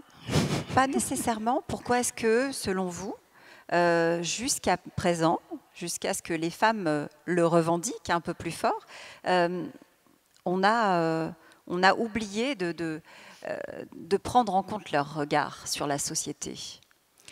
Oui, alors je ne vais pas rentrer dans le débat justement féministe par rapport à ça. Oui, je crois, bien sûr, il y a une responsabilité sociétale en fait, collective, complètement. Ouais. Mais le message que je porte aussi régulièrement, et c'est pour ça que Femmes et Challenge existe aussi, c'est de dire il faut oser. C'est-à-dire que ça ne va pas se faire tout seul. Judith l'a dit. Enfin, ça ne va pas venir à nous comme ça. Je crois qu'on a une grosse part de responsabilité. Alors parfois, ça énerve quand je dis ça aussi, certaines. Mais je pense qu'on a une grosse part de responsabilité dans aujourd'hui le fait qu'on nous écoute peut-être pas plus et qu'on ne soit pas à des postes clés, à des postes importants. Je pense que le fait qu'on arrive à être 1000 dans une salle comme ça aujourd'hui fait que, oui, il y a cette envie de dire je vais quand même aller écouter ce qui se dit, ce qui fait, comment elles y arrivent pour faire bouger les choses. Mais je crois qu'on a vraiment une part de responsabilité et on peut faire bouger les choses. On le voit depuis ce matin, ça bouge et on doit écouter ce qui se passe et s'inspirer de ça. Sophie, je vous entends réagir. Ça bouge. Est-ce que ça bouge vraiment ? Moi, vous savez, je suis ici aussi pour être un peu le poil à gratter, même si je suis une femme. J'observe depuis des années pour animer des débats, pour avoir des femmes à mes côtés, pour être aussi désormais à la fois un journaliste et entrepreneur. J'observe que les lois passent, et elles sont nombreuses. Si on commence à les comptabiliser, évidemment, celle qu'on retient, c'est la loi Copé-Zimmermann. Bientôt la loi Rixain. On l'espère, on croise les doigts. En commission mixte paritaire, les choses ont avancé et c'est un très bon point. Pourquoi est-ce qu'on a toujours besoin de rajouter des lois ? Je crois que j'en ai dénombré au moins une vingtaine. Et malgré tout, on en est toujours à parler de cette égalité, Sophie. Oui, mais parce qu'on est sur des schémas préhistoriques. C'est la construction telle qu'elle a voulu positionner la femme dans la société. Et que je suis convaincue qu'on n'en fait pas assez sur l'éducation. Vous êtes des femmes engagées dans la vie économique. Vous êtes des femmes dans votre vie. Et vous, messieurs, vous devez être des vecteurs d'éducation. Vous devez porter une attention. Ensemble, nous devons faire évoluer cette éducation des garçons dès le plus jeune âge au regard qu'ils portent sur les filles. Alors il y a des programmes à l'école, il y a des choses sur l'égalité femmes-hommes, mais je suis convaincue de la place essentielle de l'éducation des garçons au respect, au partage, à l'entraide et à l'encouragement. Je pense aussi, c'est très important. Et souvent, les femmes, je suis désolée, reproduisent des schémas d'éducation ultra genrés vis-à-vis de leurs garçons, qu'elles n'invitent pas forcément à ce changement de regard dès qu'ils sont tout petits. Ça, c'est mon petit message pour Karen, tu vois, je t'ai entendu. Et, non mais voilà. Et donc, l'éducation est très importante. Et encore pourquoi ? Dans la sphère publique, et je l'ai vécu au travers de mon parcours, alors vous me direz, voilà, mais il faut oser. Osons, oser. Moi, j'ai osé m'engager en politique à 33 ans, et croyez-moi, c'était pas sans embûches. Et en plus, on me l'a dit que c'était pas ma place. Alors, racontez-nous, parce que Il faut oser. On est là pour ça, pour s'encourager à casser les codes quand il le faut, à être nous-mêmes quand il le faut, mais à y aller. Vous dites, on me l'a dit, vous êtes né à Dozulé. À Caen. À Caen. Tout... Vous êtes... Enfin, ma famille est à Dozulé depuis 1740. Voilà. C'est vous pour êtes vous dire. Oui. De Dozulé. C'est ça. Né natif de, comme on dit dans le pays. Et que s'est-il passé? Que s'est-il passé quand vous avez décidé de vous présenter à la mairie? Il s'est passé ce que beaucoup d'entre vous ont dû vivre à un moment de leur vie. Imaginez, c'est ma première expérience politique sur mon nom, c'est ma première campagne électorale, vers ma première élection, dans la ville d'où je viens, et c'est ma première réunion publique. Et un homme qui paraissait bienveillant arrive vers moi en me disant « Vous savez Sophie, on vous aime beaucoup. Vous avez des compétences, mais on ne veut pas de femmes ici. » Qu'est-ce que vous avez répondu? On me l'a dit. Et j'ai osé. Et je l'ai regardé avec beaucoup de gentillesse. Et je lui ai dit, écoutez, monsieur, je suis désolée. Il va falloir vous y habituer parce que je vais gagner. Voilà. Donc, ne laissez jamais personne penser que ça n'est pas votre place. Prenez-la avec enthousiasme et envie. Prenez-la.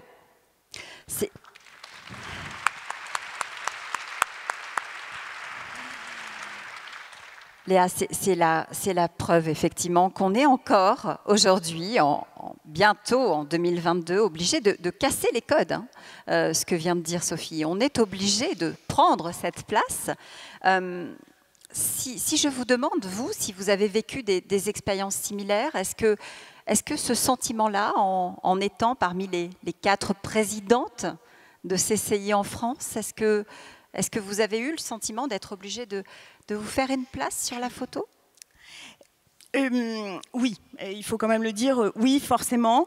Alors, j'ai pas trop écouté parce que j'avais confiance en moi, mais effectivement, au début, quand je suis arrivée, au bout de quelques semaines, j'ai entendu ah ben, elle en a. Ou c'est un vrai mec, ou tout ça. Donc au début, ça m'a quand même surpris. C'était avant de créer le réseau quand même, et effectivement, ça m'a surpris. Je me suis dit, a priori, il faut que je prenne ça comme un compliment en plus. Donc oui,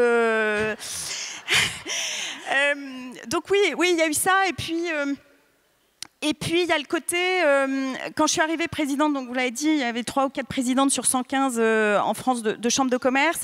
Il y avait aussi le côté, voilà, donc femme, blonde, plutôt dans le commerce que l'industrie et le portuaire, sur un territoire qui est quand même tout ça. Donc oui, il a fallu, effectivement, je pense, beaucoup plus faire mes preuves dans le domaine. Mais, quelque part, une fois qu'on fait ses preuves, et qu'on montre que... Alors j'ai bossé aussi, Judith disait on bosse, j'ai bossé mes dossiers pour tout ça, j'ai bien bossé. Mais après, on est, je pense, encore plus forte.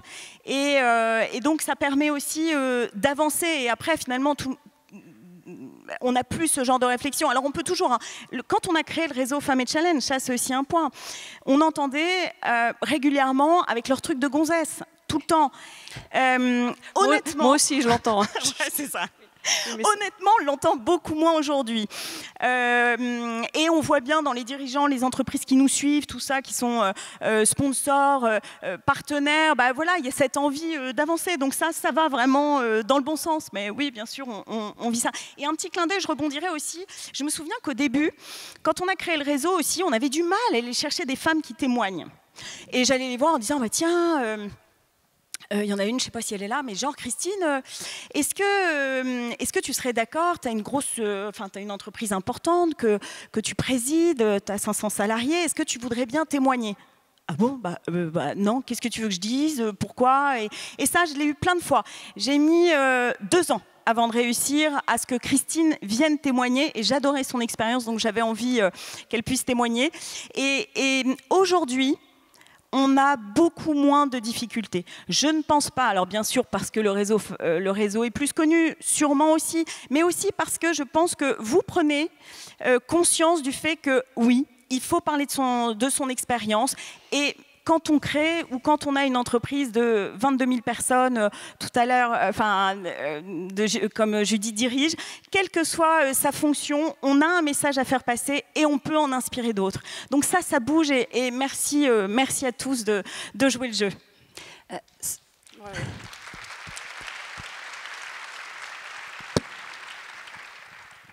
Sophie, je parlais de prendre sa place sur la photo. En politique, c'est quelque chose, je vous vois rire, mais... C'est un sport en politique.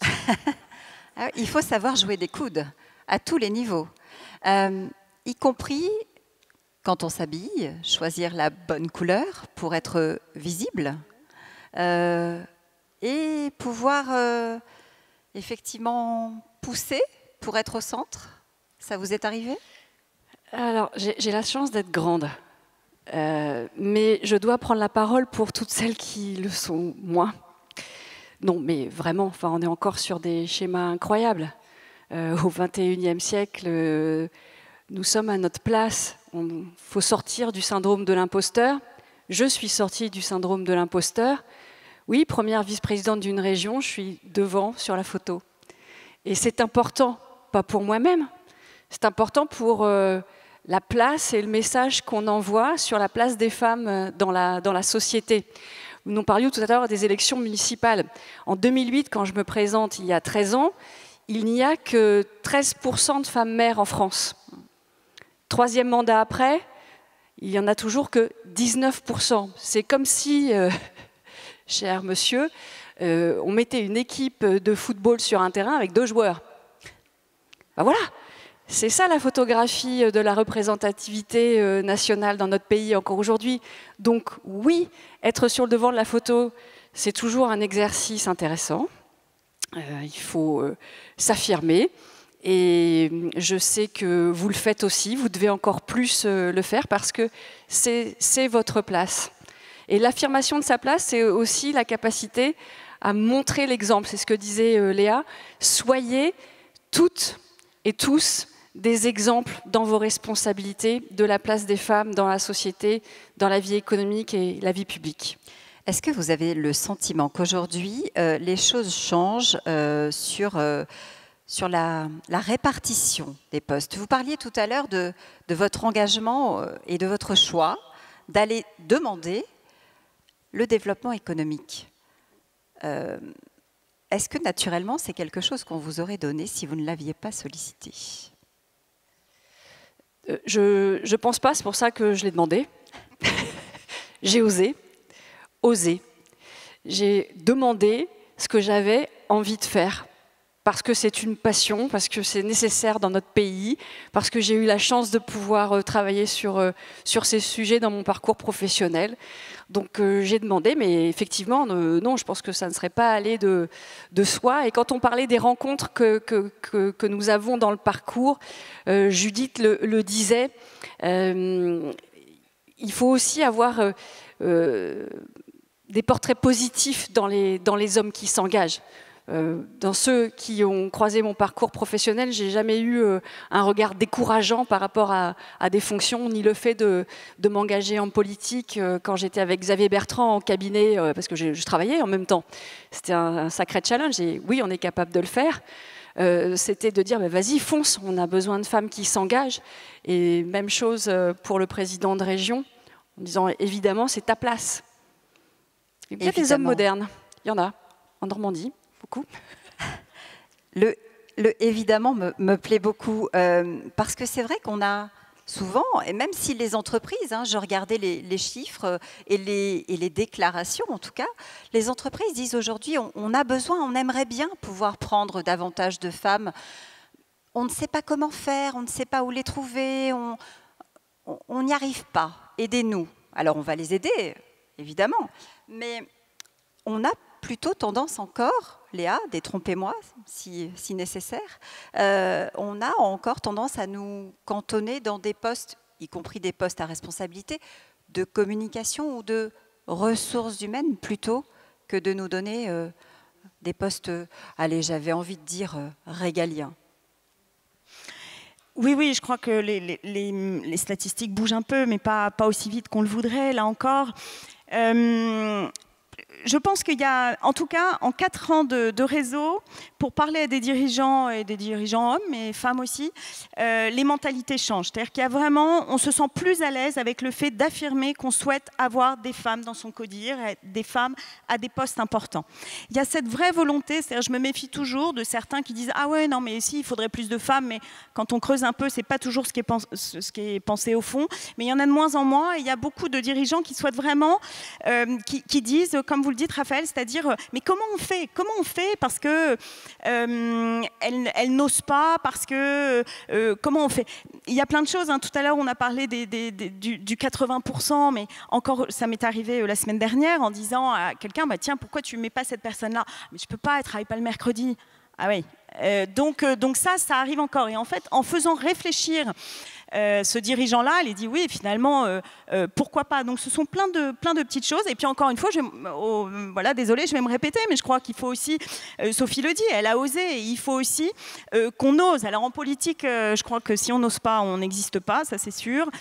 Dans le monde de l'entreprise, c'est moins féroce, il faut quand même le dire, mais il y a quand même des entreprises dans lesquelles c'est féroce, et donc il faut oser, il faut avancer, même quand on n'est pas dans un état d'esprit féroce. En tout cas, il faut oser, il faut demander, il faut aller de l'avant et ne pas prendre que des postes dans la com ou les RH, effectivement. Et vous parliez tout à l'heure de l'éducation. C'est vrai que c'est important. J'ai noté les propos de l'historienne du genre, Anne Marison, qui dit, elle a écrit la fabrique des garçons, et pour elle, ce sont aussi les mères qui inculquent les codes du féminin et du masculin. Donc c'est important que nous en ayons conscience. En les traitant différemment, dit-elle, elles inculquent l'idée qu'il y a des fonctionnements différents entre les hommes et les femmes. Donc c'est bien à nous aussi de faire en sorte que ça change.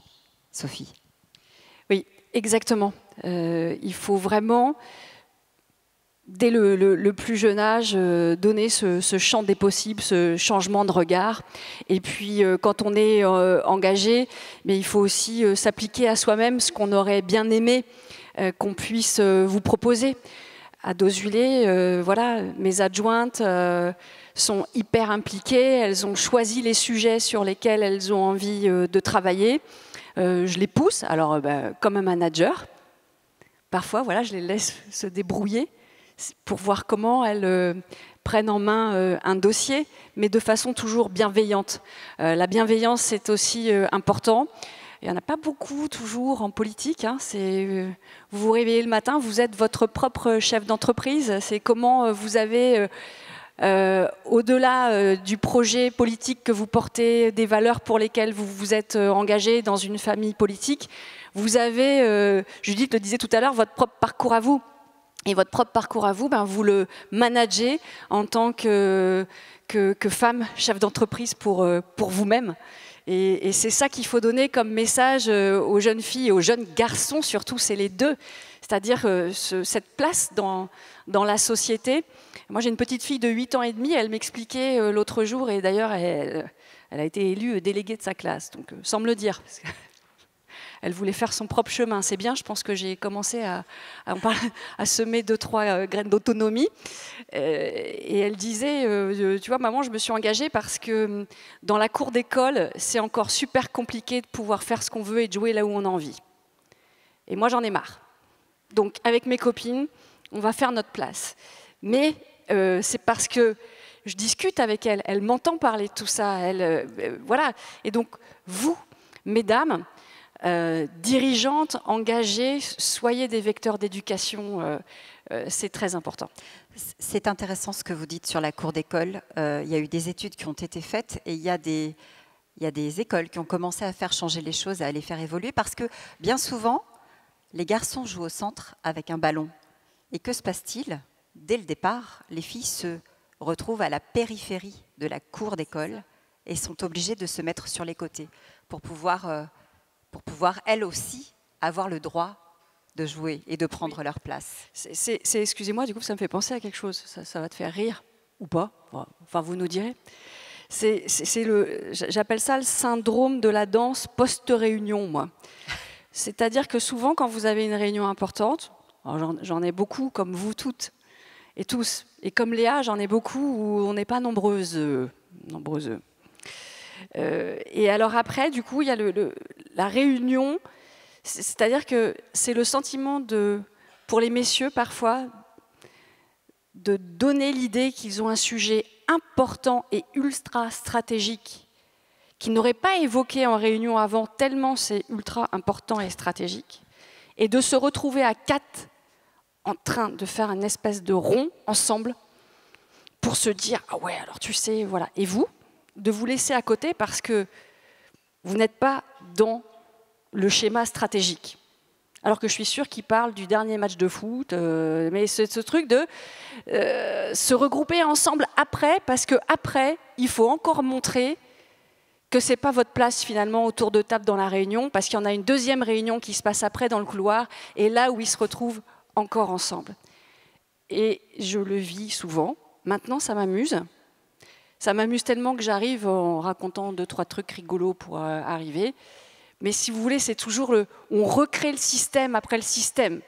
Et ça, c'est plus possible. Dans les nouveaux modes de management ou d'implication, c'est plus possible. La réunion, elle se tient avec nous toutes, au moment où elle doit se tenir.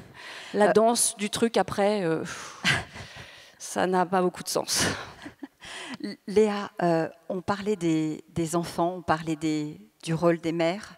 Est-ce que vous avez eu ce schéma-là, ou est-ce que justement vous avez fait autrement parce qu'on vous a inculqué d'autres codes? Justement, oui, je réfléchissais à la réponse que j'allais pouvoir apporter. Moi, je crois beaucoup à l'exemplarité, en fait. Je pense qu'on peut... Alors, je reçois sur mon LinkedIn, j'ai reçu la semaine dernière un message d'une femme qui dit... qui fait plein de compliments sur voilà, ce que je fais, très bien, et qui dit, voyez, je vais prendre en exemple ce que vous avez fait, je prends en exemple ce que vous faites pour en parler à mes filles. Waouh! Et moi, je me dis, mais non, il ne faut pas faire ça. Enfin, ces filles ayant 15 ans, je crois, ado, enfin, elle me dit ado et tout. Je me dis, bah non, ça veut dire qu'en fait... Elle ne veut pas servir d'exemple à ses filles. Et là, je me dis, là, on marche sur la tête, quoi. Il y a un truc qui ne va pas. Et donc, je crois que l'exemplarité, alors moi, j'ai eu beaucoup de chance parce que, pareil, j'ai une maman qui est là, d'ailleurs, aujourd'hui, qui m'a montré l'exemple. En fait, ça n'a pas été une question. Ça a pas été, je ne me suis pas dit, est-ce que je dois être une femme qui travaille ou pas? Et donc, je crois beaucoup à ça. Et je crois que mes filles... J'ai pas trop besoin de leur dire qu'il faut aller bosser et qu'il faut être indépendante et qu'il faut s'amuser, qu'il faut faire ce qu'on a envie de faire et qu'il faut oser, parce que je crois qu'elles ont un exemple. Alors voilà, après chacune fait sa vie, mais je crois beaucoup à ça et j'ai envie de dire, bah, faut surtout pas avoir des remords et donc il faut essayer. Et donc c'est vous qui allez servir d'exemple à vos enfants, vos nièces, ce que vous voulez, plutôt que de dire bon bah s'il y avait une autre vie, je la vivrais. Si j'avais une autre vie, je ferais autrement pour servir d'exemple. Donc voilà, je crois il est jamais trop tard et il faut pouvoir se lancer pour servir d'exemple à celles qui arrivent. Françoise Giroud disait que la femme serait vraiment l'égale de l'homme. Je ne vous apprends rien, vous connaissez forcément toutes déjà cette citation. Le jour où à un poste important, on désignerait une femme incompétente. C'est une citation beaucoup employée. À raison. Et sinon, quelle serait peut-être la vôtre, Sophie? Je vous vois rire. Non, mais c'est-à-dire qu'on est quand même obligé de dire des choses avec beaucoup d'humour, mais tellement vrai. Tout à l'heure, c'est ce qu'on évoquait, c'est le fait de dire on est obligé de travailler 2 fois plus, de démontrer 2 fois plus que c'est notre place. On ne nous le pardonne pas, sinon c'est tout de suite la chute. Parfois, on l'attend, notre chute. Et donc, c'est ce fait d'avoir suffisamment de recul et d'estime de soi pour être capable de dire quelque chose pareil. C'est extraordinaire de dire ça. Ça veut dire que là, le plafond de verre, il a explosé et qu'elle est tellement à sa place et elle mesure tellement l'enjeu qu'elle dit ça. Mais pour arriver à faire ce constat, c'est sûr que la confiance en soi, c'est très important. Nourrissez votre confiance en soi. Ce qu'elle dit là, c'est une extraordinaire démonstration de la confiance qu'on doit avoir en soi, dans l'exercice de ses fonctions, dans ses parcours de vie professionnels. Et je la rejoins, enfin, je veux dire, nous avons notre légitimité.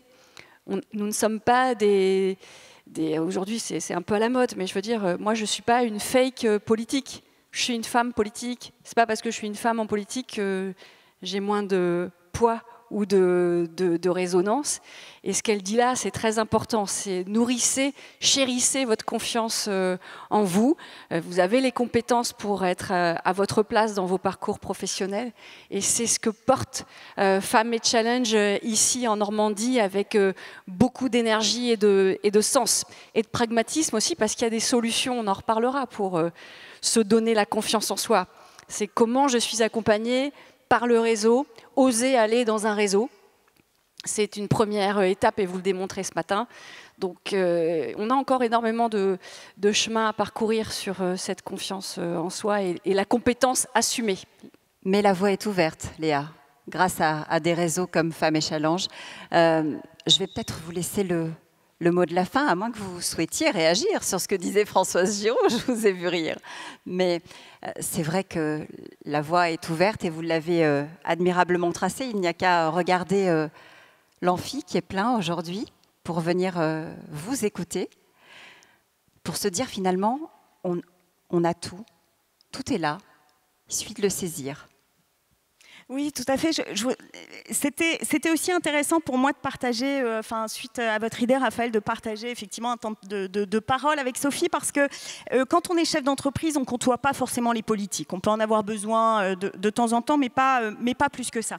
Et en fait, il y a une solidarité entre chefs d'entreprise, et donc on ne connaît pas forcément le monde politique. Et en fait, quand j'ai connu Sophie, que j'ai discuté un peu en petit comité, ou avec d'autres femmes politiques, je me suis dit waouh, là en fait, oui, il faut faire quelque chose. Et on a besoin des politiques pour que effectivement ça bouge dans l'entrepreneuriat, pour mettre en place ce qu'il faut en termes d'aide, d'accompagnement, mais aussi pour faire passer des lois dont on parlait, pour tout ça. Donc on a besoin. Donc l'idée, c'est vraiment de dire comment est-ce que quand on s'associe, on peut faire bouger les choses et aller de l'avant. Et donc je trouve que se dire que tout ça est compatible en fait, une femme politique, des femmes politiques engagées, parce qu'il y en a d'autres là parmi vous, et des chefs d'entreprise, des hommes politiques bien sûr aussi, et des chefs d'entreprise hommes aussi. Et on peut faire bouger les choses, et c'est vraiment le souhait du réseau Femmes et Challenge. Vous nous donnez un avant-goût du programme de la journée. On va continuer à débattre, on va continuer à essayer de donner des clés justement aux femmes pour casser les codes, pour avancer. Alors, je vais me lever pour ça. D'abord, je vous dire qu'il y a 4 ans, honnêtement, quand j'ai créé le réseau et que j'ai été suivie par les 20 qui sont toujours là, les 20 femmes, je ne pensais pas qu'on en serait là aujourd'hui. Aujourd'hui, il y a 1000 membres dans ce réseau Femmes et Challenge, et qui est sur toute la Normandie. Et pareil, au début, je me suis dit, je vais le faire au Havre. Moi, j'étais au Havre, réseau. Notre réseau était plutôt havrais. Et puis, ça s'est agrandi pour devenir vraiment un réseau normand, porté par les CCI de Normandie, premier réseau business normand. Donc, tout ça fait vraiment sens, et ça avec beaucoup d'émotion. Et encore là, quand on est là, on ne vous voit pas vraiment. Hein, mais on voit, je me suis retournée tout à l'heure et j'ai vu qu'on était très nombreux. Donc, c'est beaucoup d'émotions. On va forcément, déjà depuis ce matin, moi perso, je bois les paroles de nos intervenants, et je pense qu'on va vivre encore des moments énormes. Alors je voudrais faire quelques remerciements, effectivement. Avant ça, vous dire qu'entre chaque plénière, hein, comme on est là, il se passe plein de choses dans les halls. Quand vous sortez à droite, à gauche, vous avez des halls avec des stands. Enfin, je ne vais pas vous faire la liste, vous l'avez sur le programme, mais il y a vraiment beaucoup de choses. Mais à découvrir pour avancer. Ensuite, on se retrouve ici par la suite. Et évidemment, quelques remerciements. D'abord, merci aux core members à qui je vais demander de me rejoindre sur scène pour qu'on puisse faire une photo. Je voudrais aussi... Je voudrais aussi remercier les ambassadrices. Les ambassadrices Family Challenge, elles sont venues un peu après la création, mais en fait, c'est vous, mesdames les ambassadrices, qui faites le job sur toute la Normandie, avec les cafés Family Challenge, mais aussi avec toutes les actions qu'on met en place et qui vous faites rayonner. Vous allez chercher des femmes au plus profond de la Normandie pour pouvoir leur donner l'envie et l'audace d'entreprendre. Évidemment, je l'ai dit, le réseau des CCI Normandie, CCI Saint-Histuire et toutes les CCI Normandie qui sont des partenaires incroyables avec toutes leurs équipes. Pour ce forum, je voudrais évidemment remercier nos intervenants. On le fera encore tout à l'heure, mais sachez que toutes nos intervenants, nos animatrices sont toutes bénévoles. Elles ont un emploi du temps ils ont un emploi du temps ultra chargé, mais ils nous font l'honneur d'être là. Et donc, je les remercie vraiment très fort. Évidemment, remercier également l'équipe de Femmes et Challenge, et je voudrais un gros applaudissement. Tout ça, c'est fait par une petite équipe.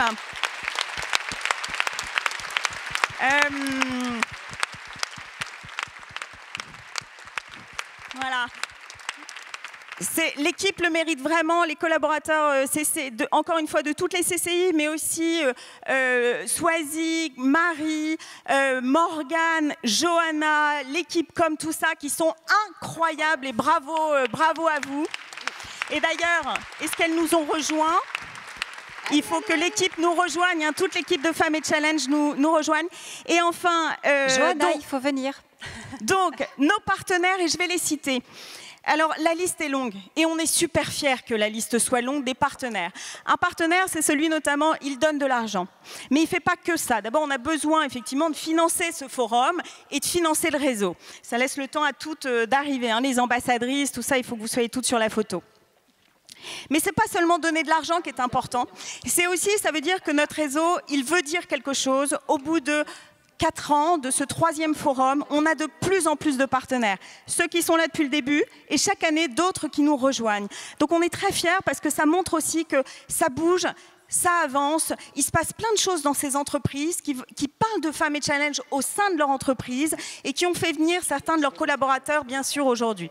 Alors, je citerai entreprises et bien sûr, acteurs économiques et autres. La région Normandie, bien entendu. La ville du Havre, le Havre Seine Métropole, CIM, Agence d'emploi, Isorol, Cifrigo, la Générale de manutention portuaire, AXA, la CIM, qui est la Compagnie industrielle maritime, le Crédit agricole Normandie-Seine, le Crédit agricole Normandie, l'OGEO Seine, Transdev Normandie, Didactique, Total Énergie, Logique Bureau, l'EN Normandie, et également nos partenaires médias, la Tribune, B2B Radio et le soutien de Madines qui les a rejoints. Et toute l'équipe de CCI France. Donc, merci beaucoup et j'espère que je passerai 5 minutes à vous donner la liste la prochaine fois, tellement elle aura été rallongée. Donc, merci à tous et à nos fournisseurs que vous allez retrouver de l'autre côté dont on a besoin. On peut les applaudir tous. Merci beaucoup.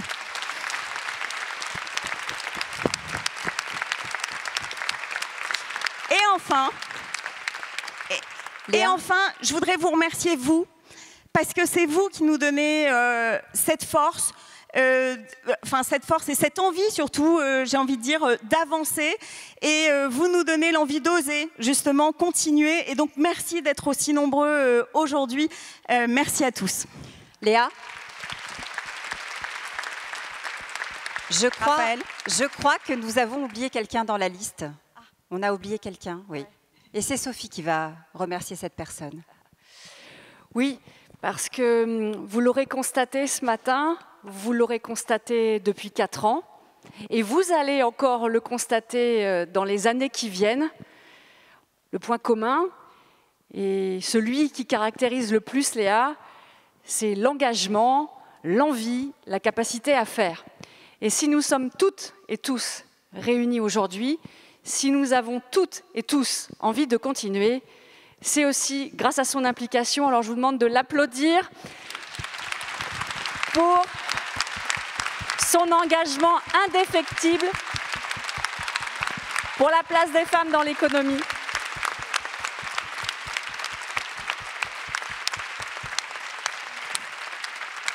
Bravo, merci Léa. beaucoup pour ce collectif formidable. Merci voilà. À toutes. Et tu peux compter sur parce qu'on est ensemble. C'est donc l'heure de la photo. Essayez de vous resserrer un petit peu. Je crois que ça va aider notre photographe qui essaye de toutes vous mettre sur la photo. Et vous aurez compris. En toute bienveillance. Voilà. On ne joue pas des coudes. On est toutes sur la photo.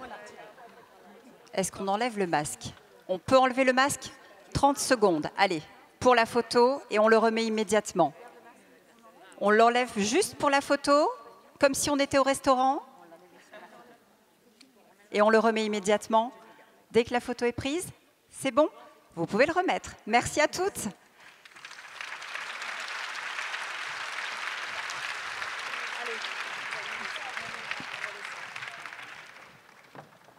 Vous pouvez donc dès à présent quitter l'amphithéâtre et aller découvrir ce qui vous attend tout au long de cette journée riche en rebondissements. Merci.